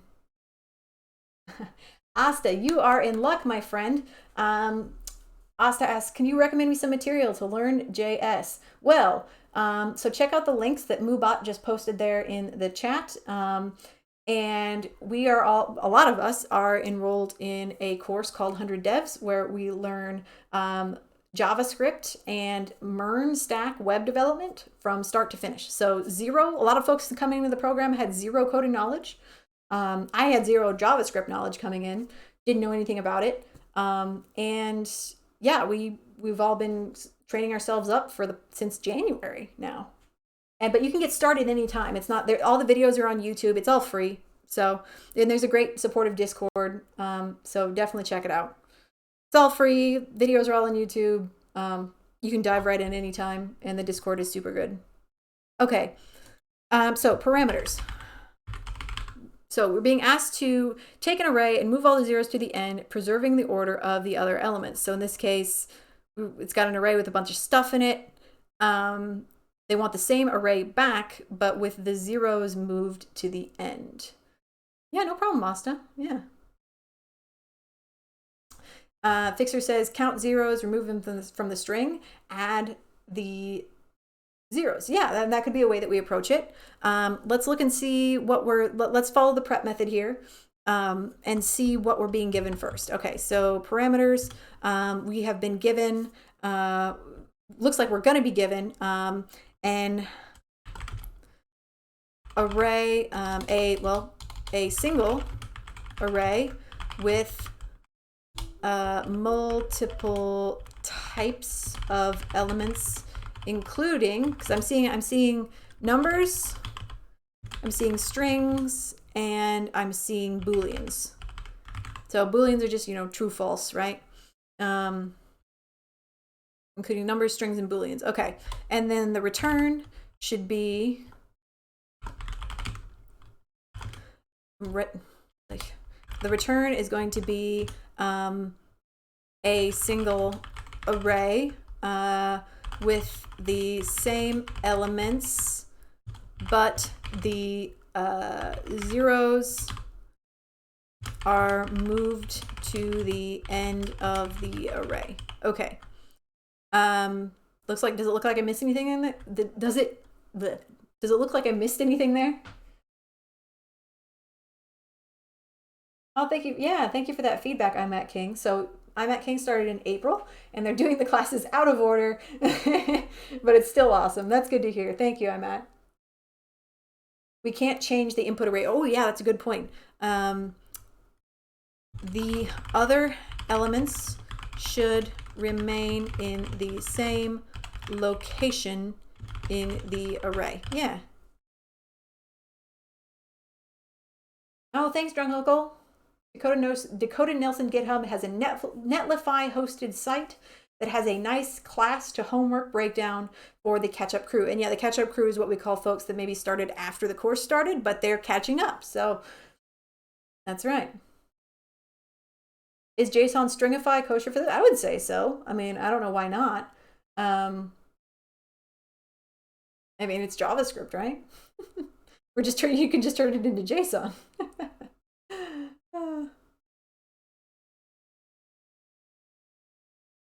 Just need 4 more classes to catch up. That's awesome, Kevin.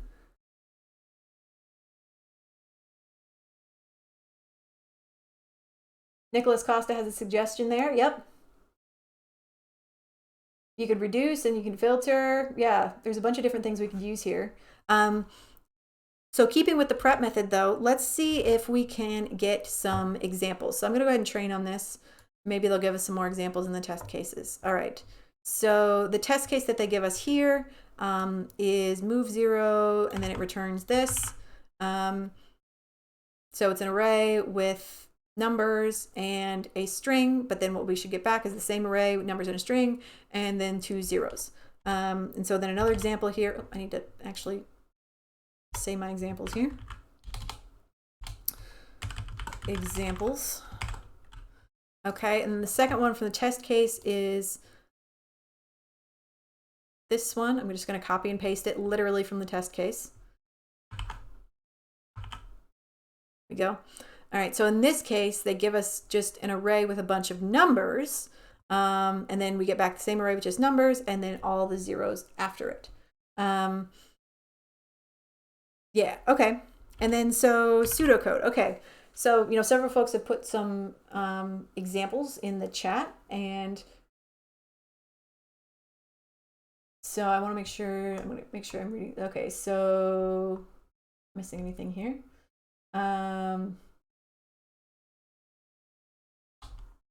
Let's see. So, okay. Folks are suggesting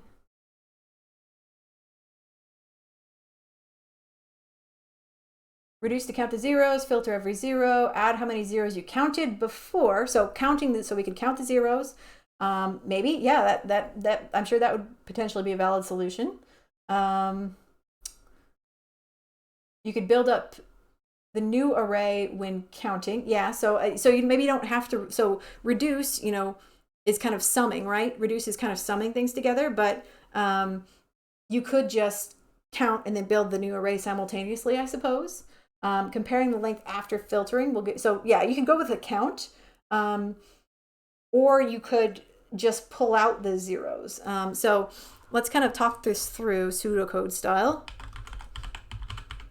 I'm kind of leaning in a particular direction, but I'm not saying that, other solutions are bad. Okay, pointers. Silvapid, first time chat, welcome Silvapid. One at the back and move zeros to there, yeah. All right, so pseudocode, what we want to do is, no matter how we do it, right, we're going to need to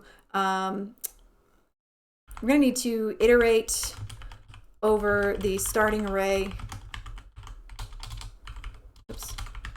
and identify the zeros, right? We need to know where the zeros are, and then identify the zeros, right? So iterate over the starting array, identify the zeros. We could either, we could take the existing zeros and move them to the end of the array, or we could count the zeros, remove them, then append the correct number of zeros to the end of the array. Okay, 1 second, I need to scratch my nose in a slightly undignified manner, and I'm going to turn my camera off for a sec.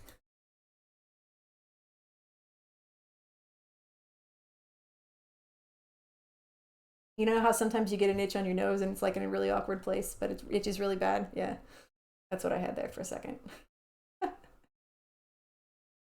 Okay. You forgot the comments again? I think I'm commenting the heck out of this. Come on, I've got nothing but comments here. I don't know what you're going on about. Oh, just another grats. Thank you so much for the sub. I really appreciate it. What if, okay, that's a great question, Fixer. What if 0 is found within a string as a car? Yeah, I don't know what they want us to do with that, right? The test cases don't have that particular, condition.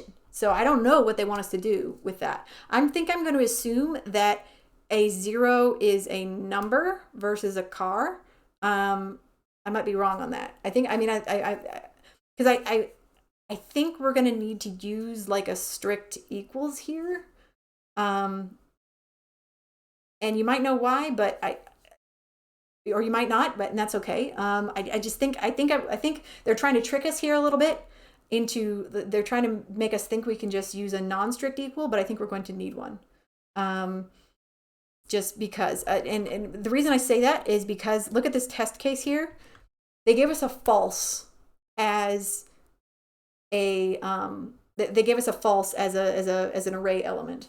And so what's going to happen if I do a check to say, for example, element or item or whatever, I do a check to say item equals 0, and it's this item,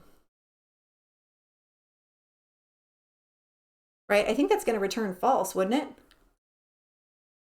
or sorry, true. Wait, no, wait. Do I need, does that need, what is that going to do? It will fail. Yeah, that's what I was thinking. Maybe I'm not articulating it well, but I'm thinking that they're literally, I've seen this before. Um, I've seen this before, and they're, yeah, so triple equals, yeah, and that's why I'm saying I think we're going to need to use triple equals, because I think if we use double equals in this, it's going to, they're deliberately trying to make that fail. Okay, yeah, Rascal summed it up, yeah, and also Brashless summed it up as well. The thing that I wasn't making my mouth do the words for. Um, 0 equals false. Yeah, exactly. Yep. So when it's just a double equals, so if I did, let's do this real quick. 0, this should work, right? So if I console log this, oh, is that not gonna work? Oh, I didn't save it. I'm an idiot. All right, one more time. There we go. Okay, so we can see that if I run that, 0 equals false is going to be equal to true. Yeah. So that is the case. So we're going to need, I think we're going to need to use strict equals. However, they might try to trick us again, like, by counting a 0 as a string as an actual 0. I don't know. We'll see. We'll just see what we get. There's not enough information in the test cases to tell us.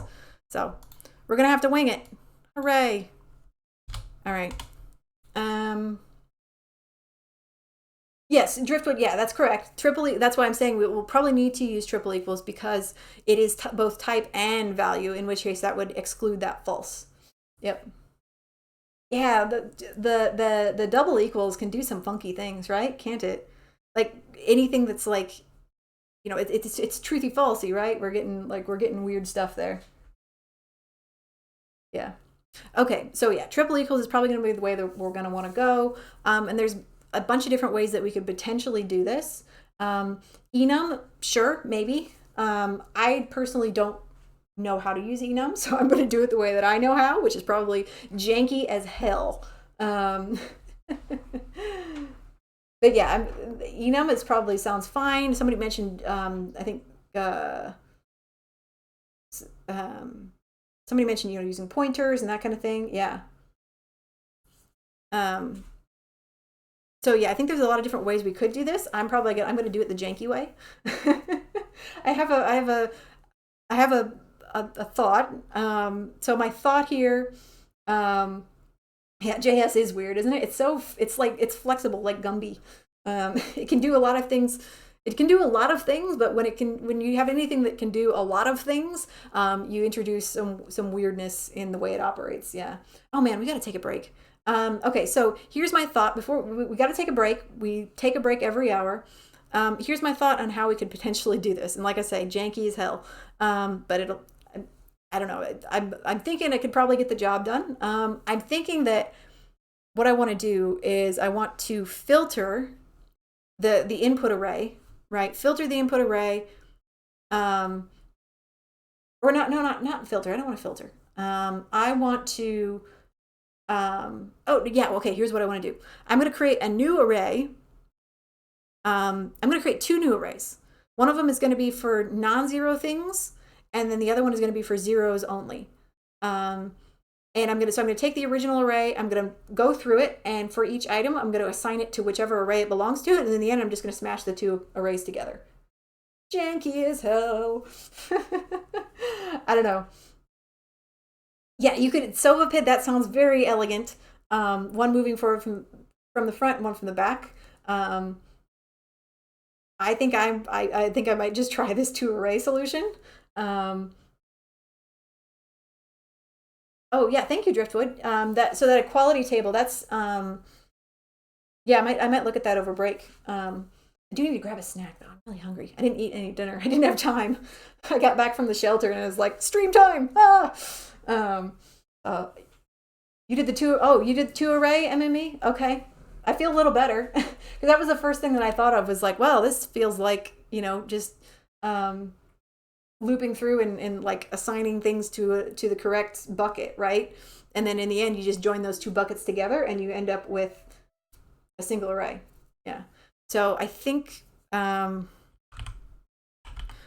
proposed solution,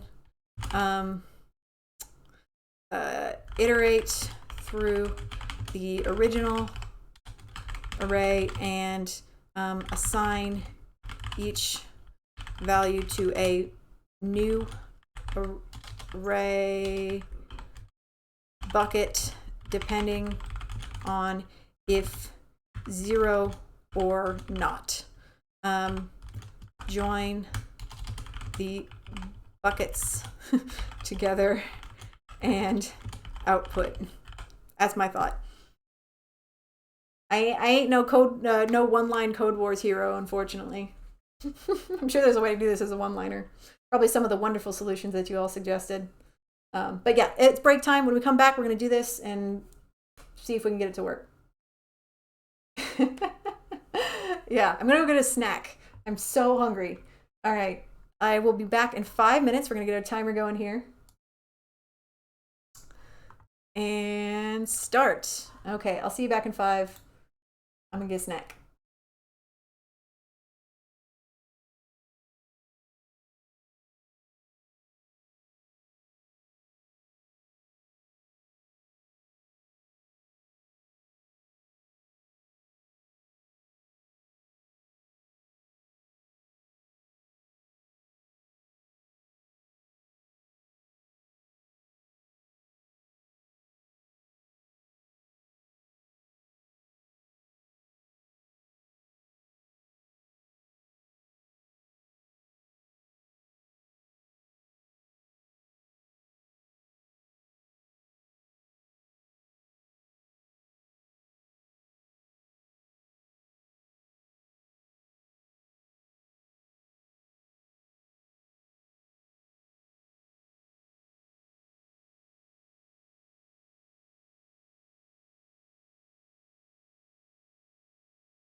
All right, folks, come on back, come on back. Got about 30 seconds left. I'm gonna finish my snack.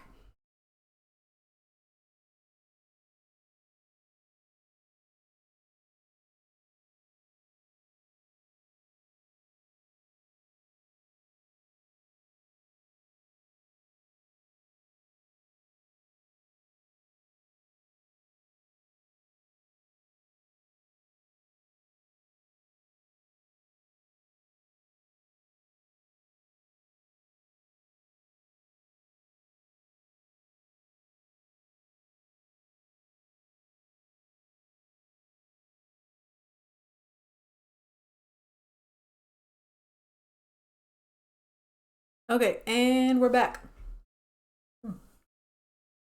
All right, I had a few bites of something, so I feel a little better now, and I will have a proper dinner after the stream, don't you worry.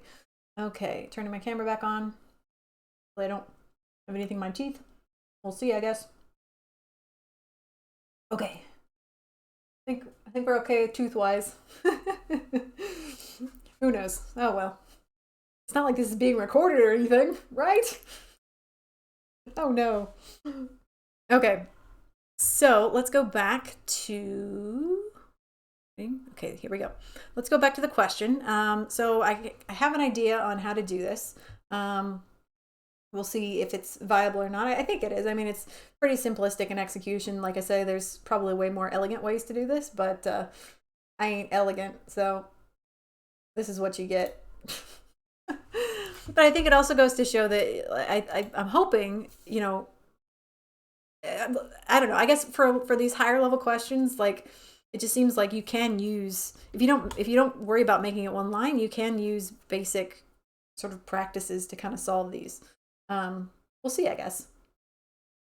Okay, so what do we need to call this? We need to call it move. Wait, I wrote down the function name this time, so move zeros, and let's see. It's 3:16 a.m. My goodness. No worries, Chris. What are you using to run it on the bottom? I'm trying to remember what this extension is called. I think it might just be called the run code extension. Does anybody remember? And you need to have, just note that you need to have, oh, code runner. Okay, thank you, Rascal. So I'm pretty sure I think you do, Driftwood. I mean, but you have to have Node installed in order for it to work. So it is using Node. You can see here where it says Node, whatever. So you need to have Node installed for it to work. But other than that, it just helps you run code in, VS Code versus having to run it in the browser. Yeah. Awesome. That's great, Terra Knight. Okay, so we're going to be passing in, then we're going to be passing in an array of some kind. So I'm just going to call it array, passing in an array, and then I'm going to call one array,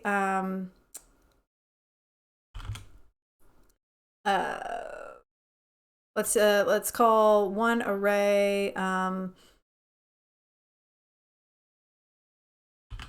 catch-all for everything, and then we'll call the other one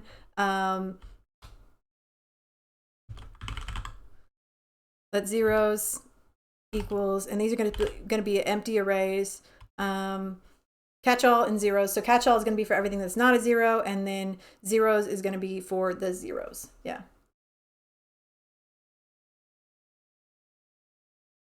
Oh, okay. So that's another possibility for Quokka. Okay. Puts the output on the lines that are outputting code. Ooh, wow. That's cool. That actually sounds pretty neat. Okay, so I think I'm going to, so I have my two buckets where I'm going to put stuff.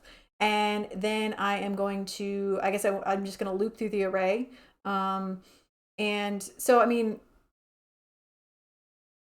so last time we used map, right? So last time we used map because we were just reassigning to, essentially we were taking an existing array, we were looping through it, and then we were reassigning to a single new array. In this case, though, I think I might have to use a for loop. Just because I'm trying to assign to two separate outputs. So, oops, let I.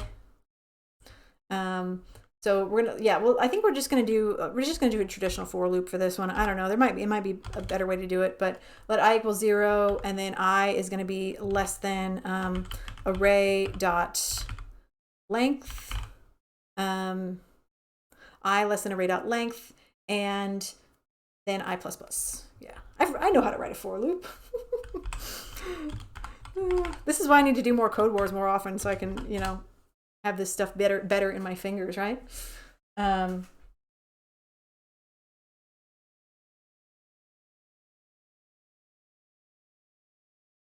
Oh yeah, there is it. So there is a debugger. Yep.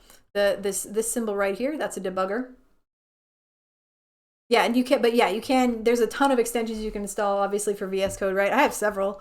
I have this one. I have, you know, live server. I think I have a couple more. I've forgotten about what they are. Even they just work, right?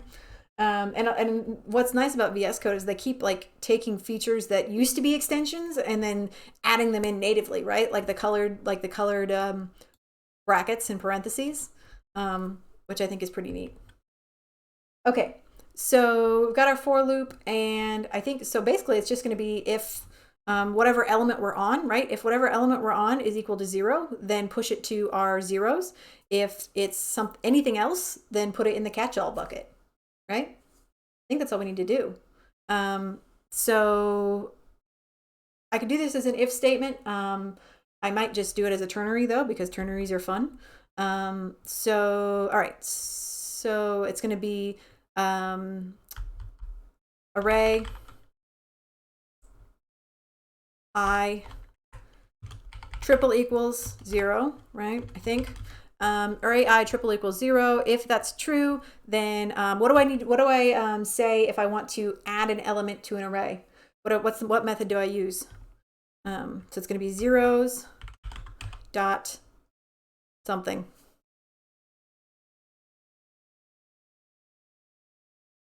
Array method quiz.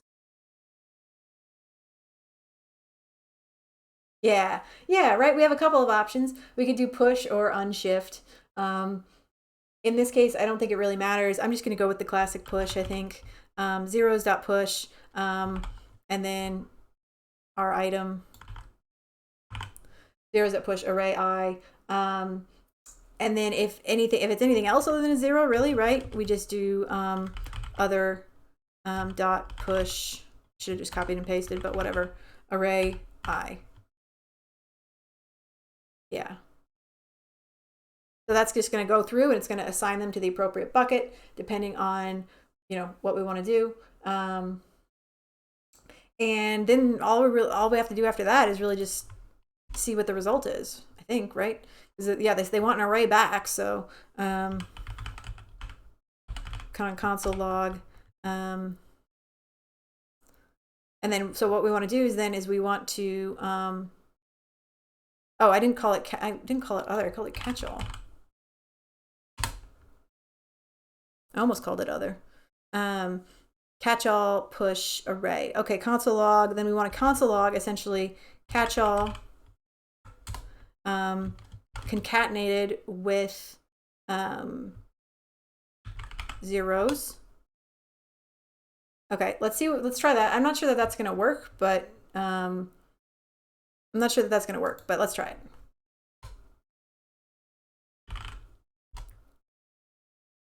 Yeah, in my head I was thinking it's other. It's, you know, zeros are other, but I called it something different, trying to be fancy. So, all right, let's just drop in the test case.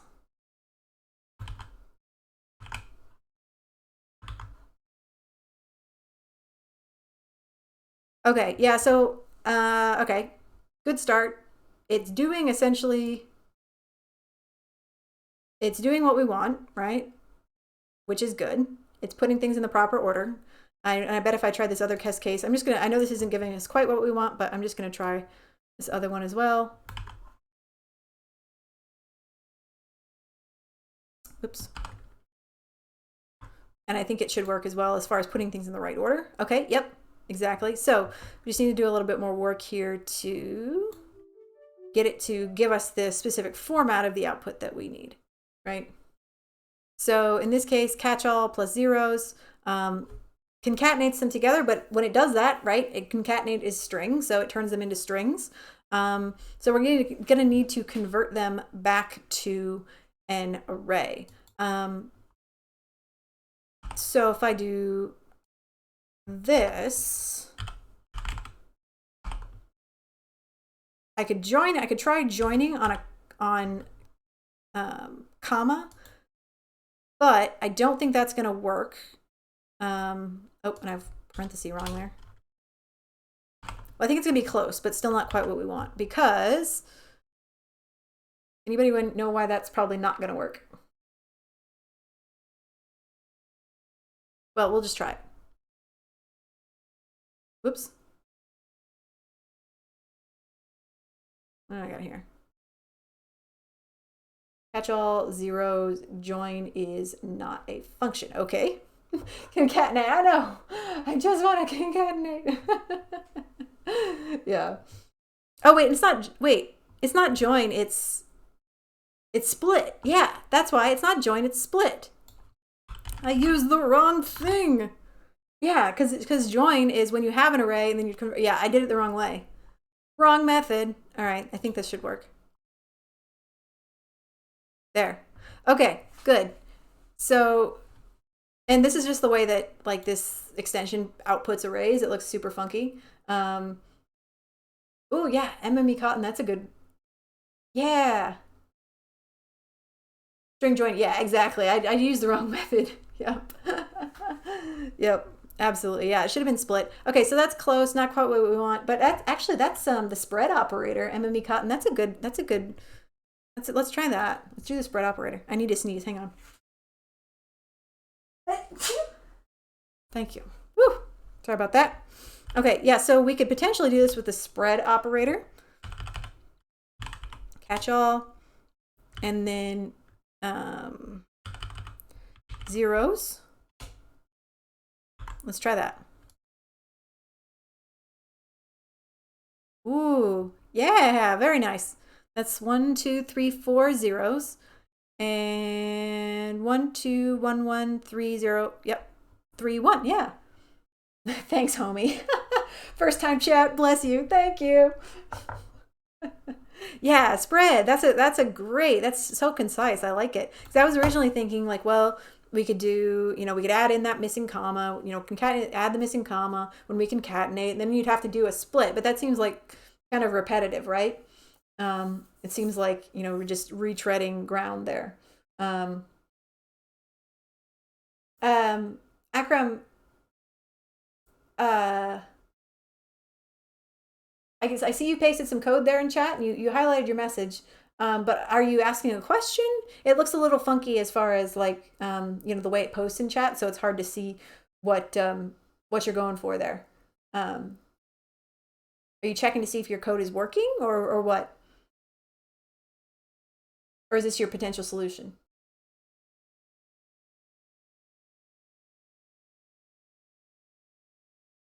Okay, so the spread operator seems to work. Let's try the other test case, just the one with the funky, other funky characters in it, and we'll just see if that it will work as well. False, 1, 1, 2, 1, 3, A, and then diffuser. Yeah, absolutely. This seems to work. Yeah, I got to use that spread operator more often. That's really cool. So what the spread if you haven't seen it before, the spread operator is fairly new, I think. Is that from the latest version of JavaScript? It can take it can take an array and then like spread it, like literally spread it. So blow it apart into its individual components. And in that case, that's what we want to do, right? We want a single array. Oop. Yeah. And so we need those individual components to, be individual elements in the array. Instead of an array with 2 elements and like 2 nested arrays, we want just a single top level array. And so that's what the spread operator helps us do. Oh, it's your solution. Okay. Awesome, Akram. Yeah, the spread is just so cool looking. I don't know. I like the way it looks, and I really need to get better at using it. So that was a great suggestion. Yeah, and you could also concat. Yep. You could do catchall.concat, um, and that would work as well. Yeah. So that's very cool. There's like Akram and like Driftwood said, there's tons of different ways to solve these types of things, and there's no right answer. There's just whatever solves it in the end. I know it does look futuristic, doesn't it? Yeah. Okay, let's try it. So I'm gonna grab my function and I'm gonna plonk it in. And I'm gonna change this to a return. I've forgotten to do that so many times, and then I get an error and I'm like, what? Okay. There we go. Let's try that. Hey, it passed. Yay. I mean, we already checked it on the test cases, so that's what I was expecting, but this is the real challenge here to see if it is going to work on our other cases. Oh, wow. Okay. Oh, there's only two. That's lame. There's only two full tests. I was expecting something more rigorous than that.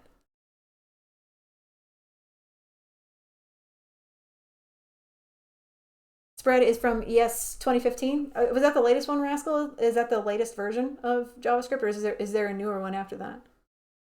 I don't know. All the versions, I don't know what they are.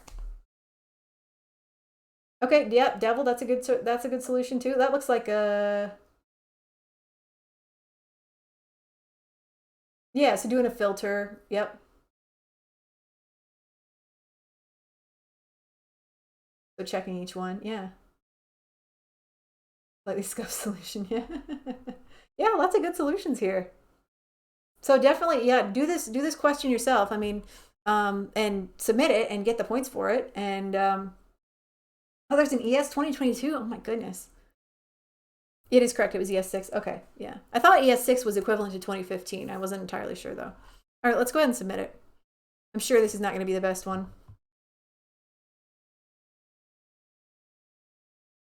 Yeah, so of course there is a one-liner, right? So they're filtering it, and what are they doing here? I can't see. It's too. I'm just curious what the Okay, so they're doing a double filter. Yeah. So they use concat here. Shout out to Driftwood there. So they use concat. So they did a double filter. Filtered it first on if it's not 0, and then filtered it the second time on if it is 0, which makes sense. Yeah, I think that's what several folks suggested here. One-liners are overrated. I agree. Yeah, but definitely do this if those of you who posted your solutions, or if you want to try it, definitely go and submit it and get some points. Yeah, totally. Okay. All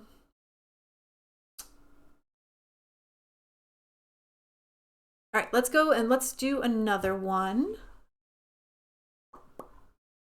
So I'm going to go back to the list here, and we'll just go to the next one.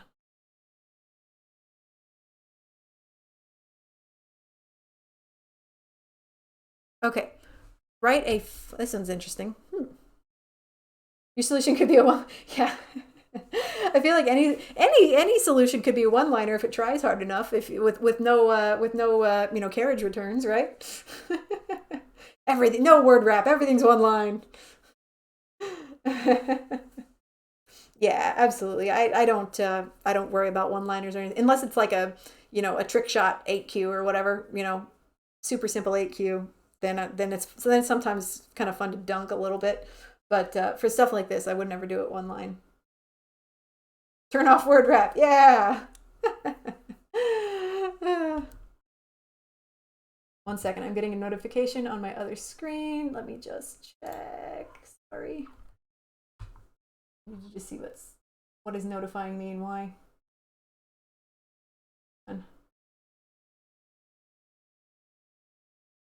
Who is trying to contact me? I'm busy.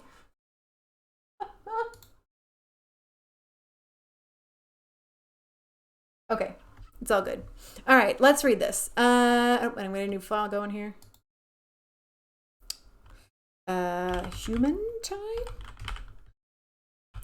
I'm curious to see what human time is. All right, so human readable time. Write a function which takes a probably a scam trying to reach me about my car's extended warranty. Yeah, they're tricky, man. Ugh. Scammers are getting more clever all the time. Write a function which takes a non-negative integer. Okay, that's a good clue. Seconds. So we're taking in seconds, and seconds are not going to be negative. It takes them as input, and it returns the time in a human readable format, which is equivalent to hours, minutes, and seconds. Okay. HH is hours padded to 2 digits. Range is 00 to 99. Minutes is minutes padded to 2 digits. Range 0 to 59. Okay, makes sense. 15 up to 59 individual minutes in an hour before it flips to the next hour. Right? So, but hours don't have that limitation because there's no unit of time that's greater than an hour when you're looking at a clock. So, okay, I feel that. Seconds padded to 2 digits, range 00 to 59. Again, limited to the minute because as soon as it hits 60, it will roll over to the next minute. The maximum time never exceeds 359999, which is 99 hours, 59 minutes, 59 seconds. Okay, so you're never going to get into 3 digits on the hours. Can find some examples in the test fixtures. Okay, I think I'm going to have to look at some of those examples because these time problems are just like, ugh. Just the conversions and stuff. Michael PC says a one-liner for this would either be recursive or very messy. I agree. I'm sure somebody's done it. But yeah, this one is, I do not think there is any chance that coming from me, this one is not gonna be a one-liner by any means. Yeah, homie, sometimes, those, the super chill 8Qs, sometimes I do deliberately one-liner those just because it's fun. First what I usually do is code it out as a, as a traditional multi-line solution and then see if I can condense it down into a one-liner in the second pass. But I don't do that with really anything other than, like I say, slam dunk 8Qs. I'm coding, go away and don't come back tomorrow. Yeah. Exactly. Okay. So human time. Okay. Well, let's actually, before we do our prep, I just want to look at some of the test cases just to make sure I understand what the problem is asking me to do. Because what I'm thinking is it's saying that, well, okay, let's start with prep, and then when we get to examples, we'll look at the problem itself. So parameters are going to be, so we're going to be getting an integer that is non-negative, indicating a count of seconds. I'm going to say which are the basic unit on our clock, right? Because some clocks might have milliseconds or whatever, but they're not asking for that. They're asking for seconds, which are the minimum unit on this particular clock. So, all right, then our returns are going to be a clock value containing hours, minutes, seconds with the specific format of this HHMMSS with values 9 and below having a leading 0. Yeah. Okay. Oh, and the parameters too. We want to put the max value on the parameters.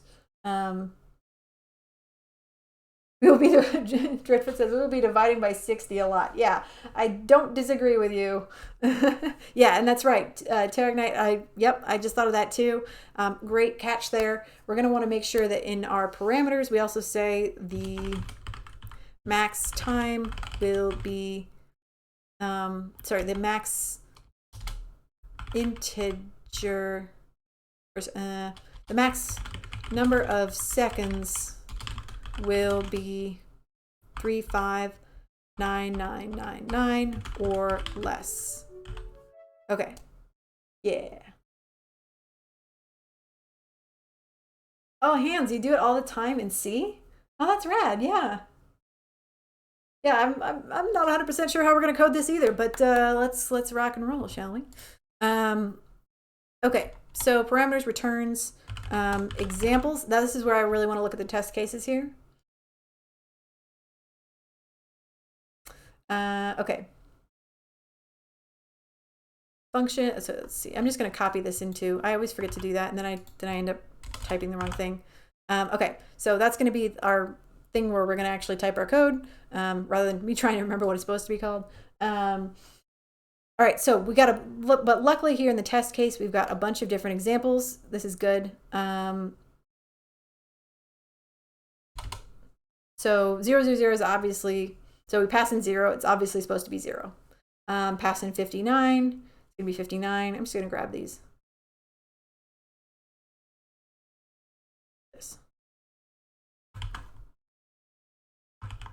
That's a lot.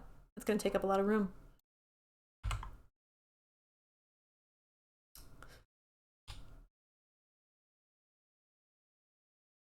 Yeah, it's all right. If I fix the formatting, that might help.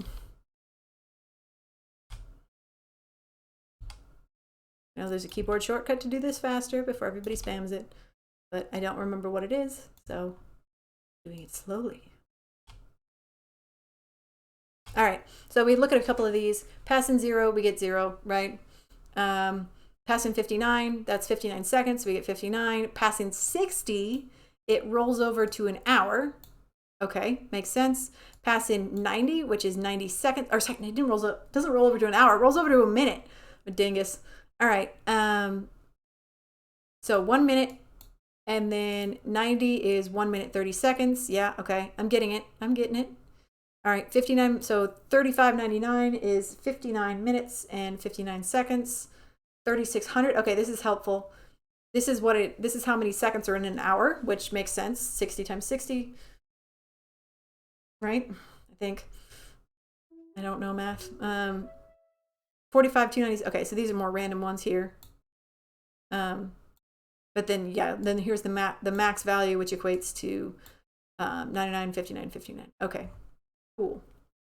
So that is helpful. Yeah.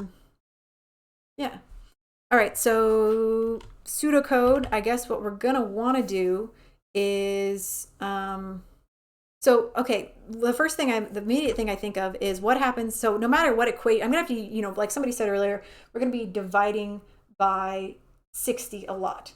But they've said that 0 is something that could potentially be passed in, right? So if I try to divide 0 by 60, that could be a problem, right? So that will cause the universe to explode, and none of us want that.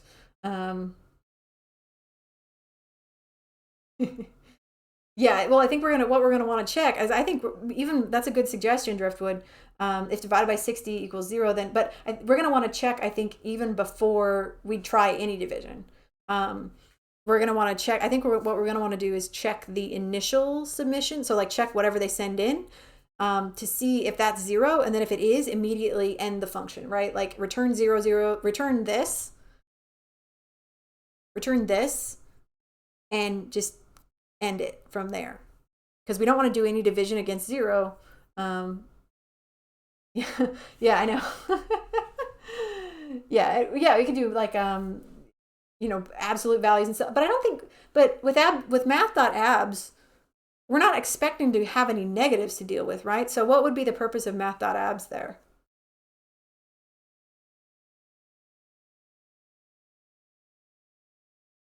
Oh, I guess, yeah, you're right. So I have it backwards, right? Because 0 divided by a number is still 0. Yeah. Yeah, that's true. I had it backwards. I was thinking, so it's divide by 0. That's the problem. Yeah. This is why I don't math, y'all. I was a stats major, but I hated it. I made it through college, and then I made it my life's goal to not have to math anymore. So instead I'm a developer and I tell the computers to do my math for me. Yeah, all day I make computers do my math for me. So that's what I'm like. I should show. I really should do. I'm gonna do a stream sometime on Excel because I love Excel. Excel solves all of my math problems. I just have to know how to talk to it. And so if y'all ever want to, let me know if y'all want to learn about Excel, and how to make it do what you want. Because I would be happy to show you all some cool stuff in Excel sometime. Yeah, we'll probably do that at some point. I don't know when, but at some point. Because even if you all don't want it, we're doing it anyway. Because I want it. Oh, there's a Jimmy Buffett song about math sucks? Okay. That's awesome. Let's go. Yeah. Please do Excel in the SQL sandbox. I don't know if it'll let me, I don't think I could connect. I don't think I can connect to that environment with Excel, but I mean, that's you definitely can. You can connect to relational databases. You definitely connect to relational databases with Excel, like directly. It's very slow and clunky sometimes, depending on your database, but for small data sets, it's really powerful. And you've got like Power Pivot and Power Query built into Excel now, and those are super cool. So SQL, Excel, all that Office keyboard warrior side stats. Yeah, well, that shows you where I started out. I started out as, an Office drone in a cube, doing basic data analytics. And so I had to learn all that stuff to survive before I became a dev. And it's really useful skills to have. Yeah, you can. Yep. You can definitely drop Excel DB templates into full apps. They aren't great, but they are good for simple stuff. Yeah. Math sucks. Yeah. My wife is like, you need to go talk to an office secretary of 30 years for APIs. Yeah. Yeah, absolutely. Okay. So I think I understand better about what this is asking now. So I think, so yeah, we could like check and see. So we could do the divide by, if we get 0, we could do the divide by 60 first, and then check and then return 0. I might just have it return 0 immediately though, just eliminating any unnecessary steps, but I don't know. We'll see. Okay. So take in integer and divide by 60. So essentially we're going to need to divide by 60 the appropriate amount of times, right? So divide by 60 amount of times and assign the result to hours, minutes, and seconds. We're gonna need to pad the zeros, right? Pad leading zeros where needed, and print hours, minutes, seconds with a colon, between them, right? I mean, that leaves out a lot, but that's in general what we're trying to do. So that's a great question, Janu. So I have word wrap on in my VS Code. And since I'm not hitting enter, I'm not doing a carriage return, it treats that all as one line, so it comments the whole line. Yeah. So I have two things. Word wrap is on, so it's tossing it to the next line automatically, and I'm not hitting enter. Yeah. Does the print function have formatting options for padding? So there is, I forget it. It's like left pad or no, it's not left pad. Start pad, I think. You can either like concatenate, just concatenate a 0 on the front if you need it, if it's less than 9, or sorry, if it's less than 10. Or you can, I think it's start pad. Pad start. Thank you, Brushless. Yeah. Pads, I was thinking there was something. Pad start, I believe, will do that. Yeah. Pad, okay, pad start and pad end, yeah. So we could use pad start in this case, or we could just concatenate the 0 if it meets the criteria, right? Oh yeah, thank you for sharing that documentation there, piece of shoot. Yeah. Okay, so human readable, and we're passing in seconds. So I'm gonna get rid of this return because we're just gonna be console logging anyway. All right, and so I think I am gonna do,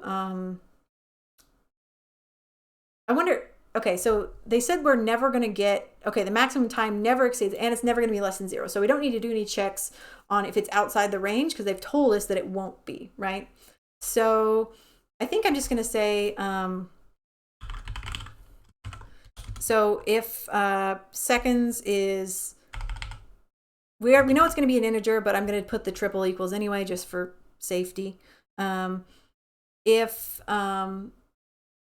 seconds is equal to 0, then, well, do I need to do this? No, I don't think I need to. I don't think no, I'm going to leave out this. I'm going to leave out the check. We'll just try it without, and I'll put the additional check in there if I need it. Yeah. Yeah, less strict with strings and less strict with strings is I'd say was an understatement. Yeah. Okay. So let's focus on the math first. I can add extra checks later. All right. So math. All right. So they told us how many. I think I saw. So we know how many seconds are in an hour. So it's 3,600 seconds in an hour. So if I want to get hours, I'm just going to start with this. So let hours equals seconds divided by 3,600.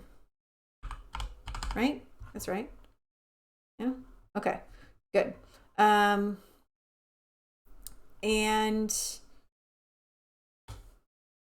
then I can also say,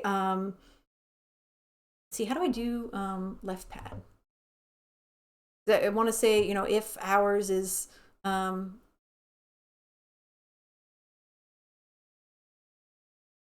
need for what?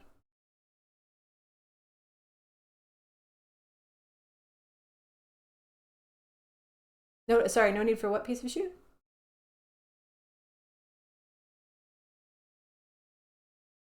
Yeah, so minutes, so okay, let's just start with this. So minutes is going to be seconds divided by 60, right? Easy peasy, let's just start with that. All right, and then seconds is going to be itself, right?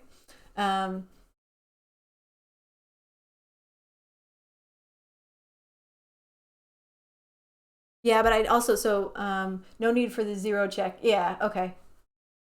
Yeah, oh yeah, that's great, brushes. So I need to remove seconds from the initial value after I get hours. So so we're just going to do this. Seconds equals, so I'm just going to reassign seconds. So seconds is going to be equal to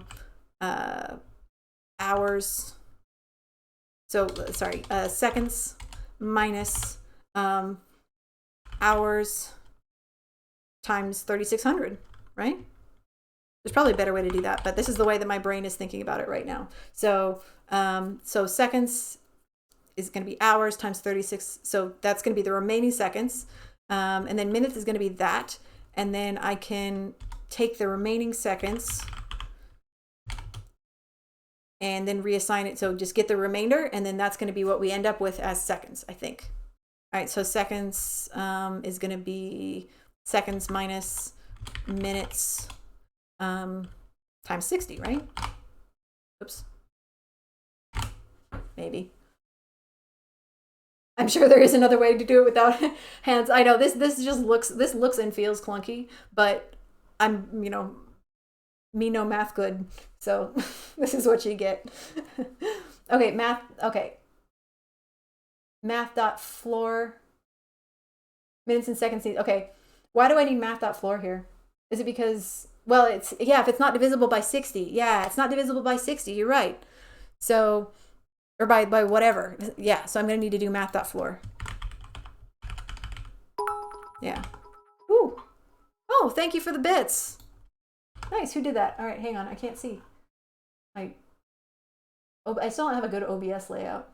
We get better. Okay, Sovapid. Yeah, thank you for the bits, Sovapid. Could have just looked in chat. Yeah. Thank you for the bits. We're mathing. All right. And then this is gonna be seconds, hours, and then so okay, hours is that, and then minutes is gonna be math.floor. Yeah, you're right.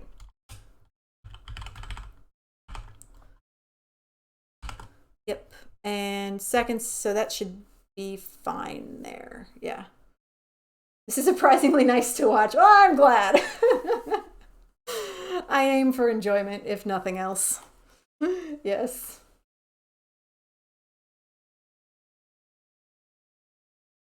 Yeah, it should work, I think. Yeah. Mayan t-shirt with me no math good. Oh my gosh. Yeah. That's the slogan of my life, I think.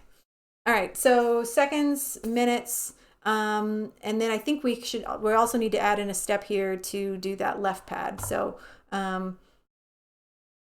left, what was it called? Sorry, pad start? I keep getting it wrong. I'm gonna need to look this one up because I don't know this one. Pad start, yeah, pad start, okay. Ooh. Okay, pad a string, sure, whatever. Pad start. Okay, we want 2 characters and pad it with 0. Okay.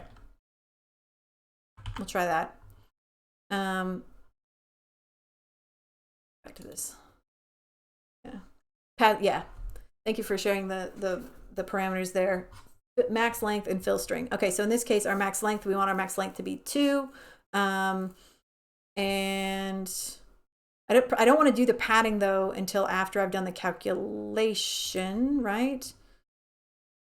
So hours. Can I do that, or do I need to do hours dot? Yeah. Well, will that work? All right. 2, and then filler is 0. I think I need to do this. Hours dot equals hours dot. Yeah. Okay. ToString. Oh, hours dot ToString. Yeah, because it's a number right now. ToString. Yeah. Okay. Hours ToString pad start. Oh, you padded when you, yeah, you could do the pad on the join too. Yeah, that's another valid thing you could do. Okay, hours ToString pad start, minutes. All right, and then we'll do the same thing for let's see, done seconds. All right, there.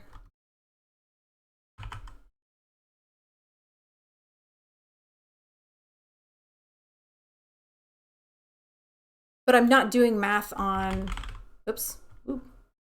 But I'm not doing math on hours anymore, right? I'm done with that. No, I'm not. Dang it. Okay, yeah. Hours, wait, no. Yeah, I am done. I'm done with that. Yeah, so I'm not using hours anymore. I'm done with hours. And then minutes here and minutes there. Yeah. So I should be okay, theoretically. We'll see.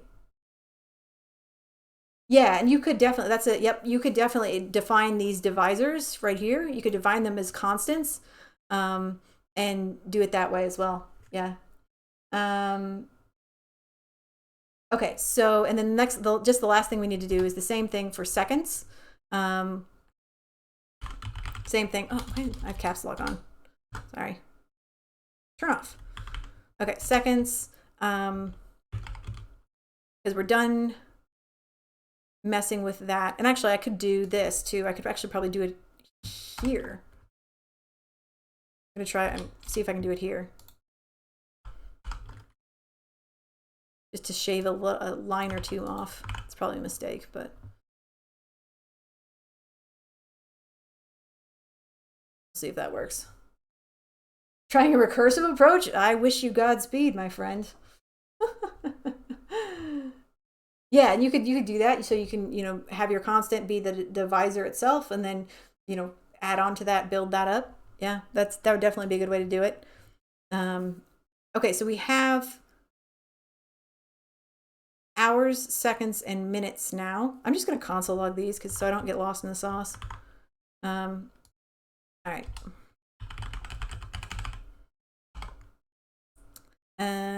Let's just see. I'm just going to do it. Hours. Hours. I'm just going to concatenate them. All right. Okay. So, pad start. Yeah. And that's the thing. Like, I was thinking there's like something in Excel that can do that. Godspeed, Spider-Man. Yeah, because you can do that in Excel, so I was like, you should be able to do this in JavaScript, and so that makes sense. And I don't know that I've used it very much, but I did know, like, I think I looked it up before, and I was like, that's definitely a thing. Yeah. Okay. So I'm going to clear my previous junk here, and we're just going to try passing something in. So let's do an easy test case. Let's do one that's obvious, like the 59. I'm gonna see what happens. Beep boop. Okay, good. Yes, right. That was good. Okay. Let's do another one. All right, let's do 35.99, which should equate to 59 minutes, 59 seconds. All right. 59.59. Woo! Okay, maybe I can math a little bit. All right, let's do 3600. I'm gonna do multiple of these just because I don't trust myself. Yay! Okay, maybe me math okay. Maybe me math okay, you know. Yeah, I'm gonna need to do that. I'm testing that the raw output is okay, and then I'm gonna do the joins and stuff. Yeah. I'm just checking the raw numbers first. All right. Let's do 45.296. That's the last one we'll do, and then I think I'm good if this works. 45.296. 1, 2, 3, 4, 5, 6. Yay! First try. I don't know. I'm just as surprised as you are. Yeah. Okay. Yeah, I know. I'm gonna need to make this display correctly, right? This is just the raw output. This isn't what they're asking for, right? It's not the format that they're asking for. So the data is correct, the format is wrong, and I'm going to need to fix that. So let's fix it. Probably the way that I would think to do this, actually, is you don't even need to put it in an array or anything. Yeah, exactly. Iterative, yeah, that's a good thing to do, is iterative testing. So testing as you go multiple times. I don't always do that. You'll see if you watch some of my projects. I don't always do that. And then we run it and we get an error and it's like, well, crap, where's the error?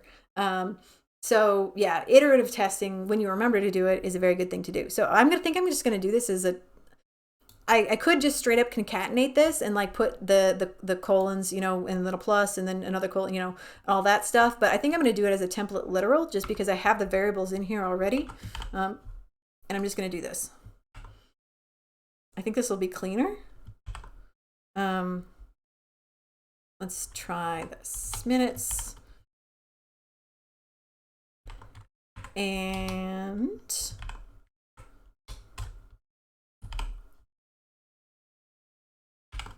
hours, minutes, seconds, and then close that template literal, and that should do it. That should work the way I expect, hopefully.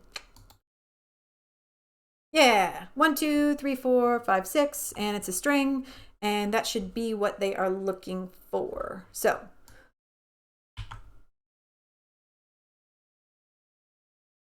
and says another way to do it. That looks like a one-liner, Hans. Hours is seconds divided by 3600. Yeah, okay. Minutes is seconds divided by 60. Remainder 60. Okay, what's the... And then seconds is seconds, remainder 60. I understand what those symbols mean, but what is it doing there? What's the logic there? Pseudocode that for me. Pseudocode. Practice your pseudocode. Explain it to me. All right. I'm going to paste it in. I'm going to YOLO. Ah, the remainders, indeed. Yeah, I mean, I know, like I get like that it's doing remainders, but how does that work logic wise? I'm genuinely asking. I don't know. Oh, oh, pfft. I need to do a return there. I always do that.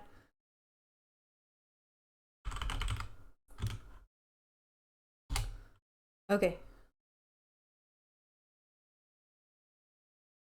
there we go. Pass the test. Yeah, hence like I get what the symbol means. It's the mod, it's the remainder, right? Um, okay. Thank you, Brushless. Yeah. So, okay. Yeah, all right. All right, I get it. So seconds equals seconds to remainder 3600. It just removes the largest even multiple of 3600 from seconds. Okay, yeah. I see that now. Okay. Because yeah, that makes sense. You take out the largest multiple, that leaves you with the remainder of seconds that are left over, and then you just do it iteratively down through the units. Okay. I am picking up what you are putting down, my friend. Indeed. All right. This passed the test. We'll go ahead and submit. We'll see if that works. Hey. All right. Go us. I kind of mathed today. I feel accomplished.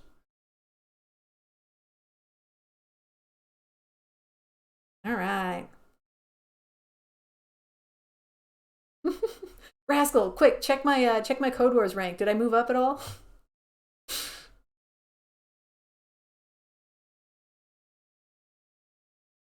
Yeah, okay, so it looks like the top solution is doing something very similar. Um, Interesting though, they aren't so these turkeys had to declare a whole variable to do their padding when we are fancy pants code warriors and we were able to use what was it called, pad start. We were able to use pad start instead because we're cool people and we know cool things. Yes, go us. We're way cooler than all that. Look at these jokers declaring pad functions. We know how to pad start because we're cooler than they are. Yeah. Ain't nobody in here using pad start. They're all too lame. We're all too cool. Sort of. Okay, well, I think it is break time, and I think pad start was introduced in Node 8. Well, does CodeWars what version of Node does CodeWars use? Have they upgraded? I know they were behind um on their like Node version or whatever. And that causes problems sometimes because you can't use the new stuff in CodeWars. Have they fixed that?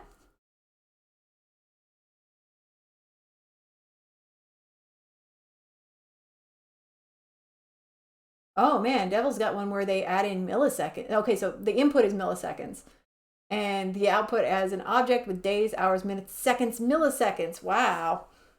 Yeah, that one's a little bit more intense. I'm not flaming you, Emma. No, I'm just saying because we thought there must be a better way, and then we remembered what that way was. Rather than just hard coding it, we dug a little deeper and we came up with a function. But in the end, no matter as long as you solve it, it doesn't matter how you solved it. Even if your code is 50 lines or if you wrote a bunch of custom functions, doesn't matter. You solved it. Recursive functions. What was I before, Rascal? I thought it was 143 before. No, was I 160 something? I'm asking Rascal to be like my personal Code Wars rank tallier. Oh, they don't have replace all. Yeah, I think that's burned me before, piece of shoot. So Don, how did I come up with the cool idea for pad start? So I was talking a little bit earlier about how I am pretty good with Excel, and like Excel has a ton of built-in functions, and one of those is where you can add leading zeros. And I'd already I think I'd used pad start at one other time, but how I originally stumbled across it whenever I did was I was just thinking like, look, if Excel can add leading zeros as like a native like formula within Excel, then there's got to be a way to do that like with just something built in JavaScript without having to build your own function. I was like, if Microsoft Excel can do this, then JavaScript ought to be able to do it too. And I think I just got lucky there that there was a pad start function. Just seemed logical. Han says, dynamically typed languages always get my head spinning. I like my statistically typed C. Yeah. So my day job, like I said, I am a SQL, structured query language. I'm a SQL developer by day. And so like SQL tends to be fairly strict. Like there's very strict rules, and you got to put things in the right order in the right places, and it screams at you if you miss a semicolon. And then coming from that to JavaScript, where JavaScript is just like, yeah, baby, do whatever you want, put things wherever you want, and it blows my mind. I like it. I like the contrast personally. Coming from like old school SQL, which it's a 70s language, right? Got a lot of old school rules, and coming to JavaScript, which is just like, hey man, you be you, express your creativity. Hey, thanks, Rascal. I moved up 2 positions. Booyah.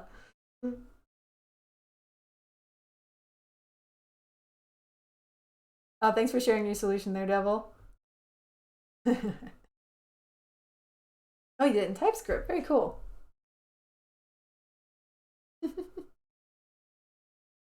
All right, well, folks, I know I said I wanted to get 5 problems done, but we got 3 done, and I think we did a pretty good job. So I'm pretty happy with that, and we also got to practice prep quite a bit. I think I am going to wrap it up for tonight.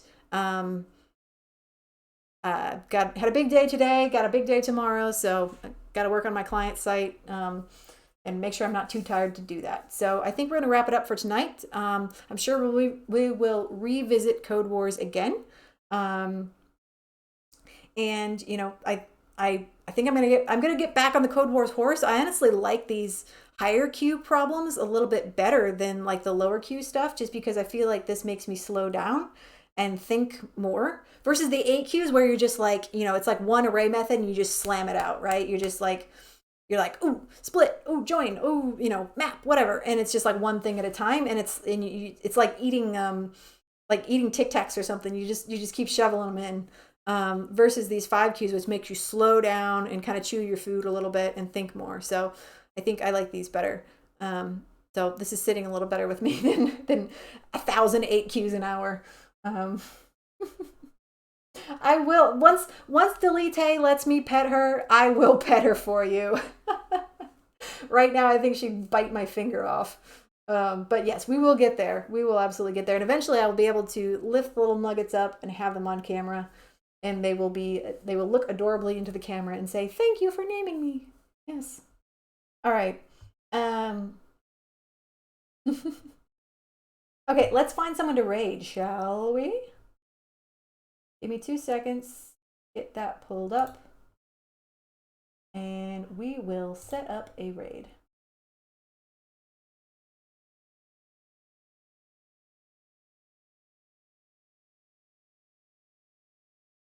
Okay, any suggestions on who to raid? I only have one of my people I follow on online right now. But if you have any other, really any suggestions on somebody, preferably in like the software dev space, Sid Harris, okay, what do they do, Hans?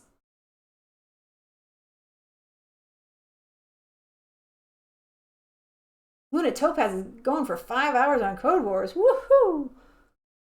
Oh, Techie Girl's making Kotlin. Oh, chatbot. Okay.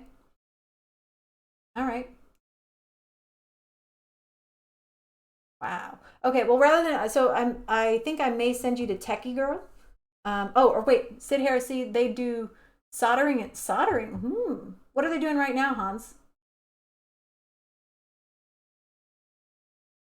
That might be somebody new. We could try this person. Yeah.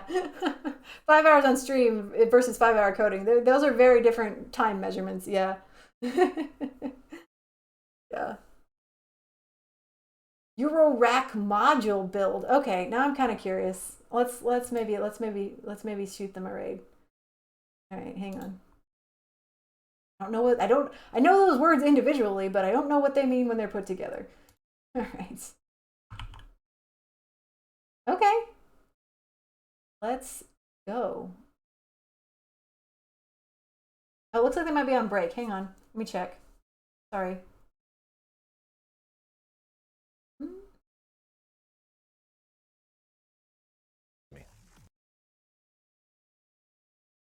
Oh, it looks like they are back to work. Okay, good. Cool. We'll raid them. Sure.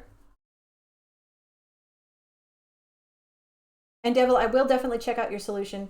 I will, yeah, I'll take a look at it. I'm sure it's very cool. Oh, thank you for the subscribe hands. Oh my goodness, thank you. Thank you so much. All right, I'll see you all on Sunday. We're going to build a CRUD app. Like I mentioned in my tweet on Twitter, we are going to be building a full stack CRUD app on Sunday, finally, by popular request. Yeah, so I think it should be pretty fun. All right, I will see you all. Devil, I am copying your link right now so I don't lose it. And I will take a look. Okay, got my, hang on. My raid thing so I can click the button. All right, raid, there we go.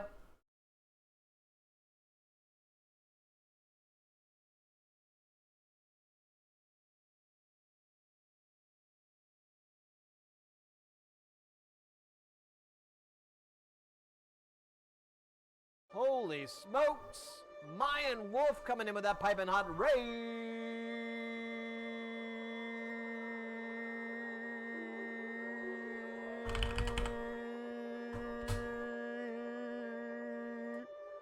Alright, I'm out of air.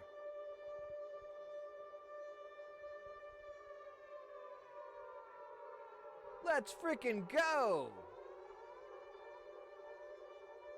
Welcome in!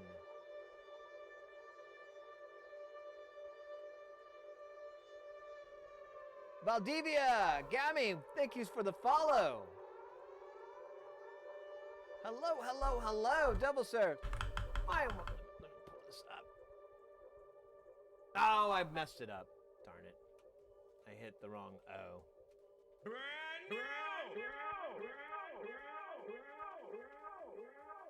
There we go. Maya, well, thank you so much for the raid. Let me pull up your channel real quick. Make sure I'm following you. Oh, I'm not. I'm gonna fix that. Boom. Let's go, let's go. Welcome in. Oh, you bad, you bad. Thank you so much for the raid. Welcome in, raid, and I got a lot of hellos. Lalo, Devil Surf.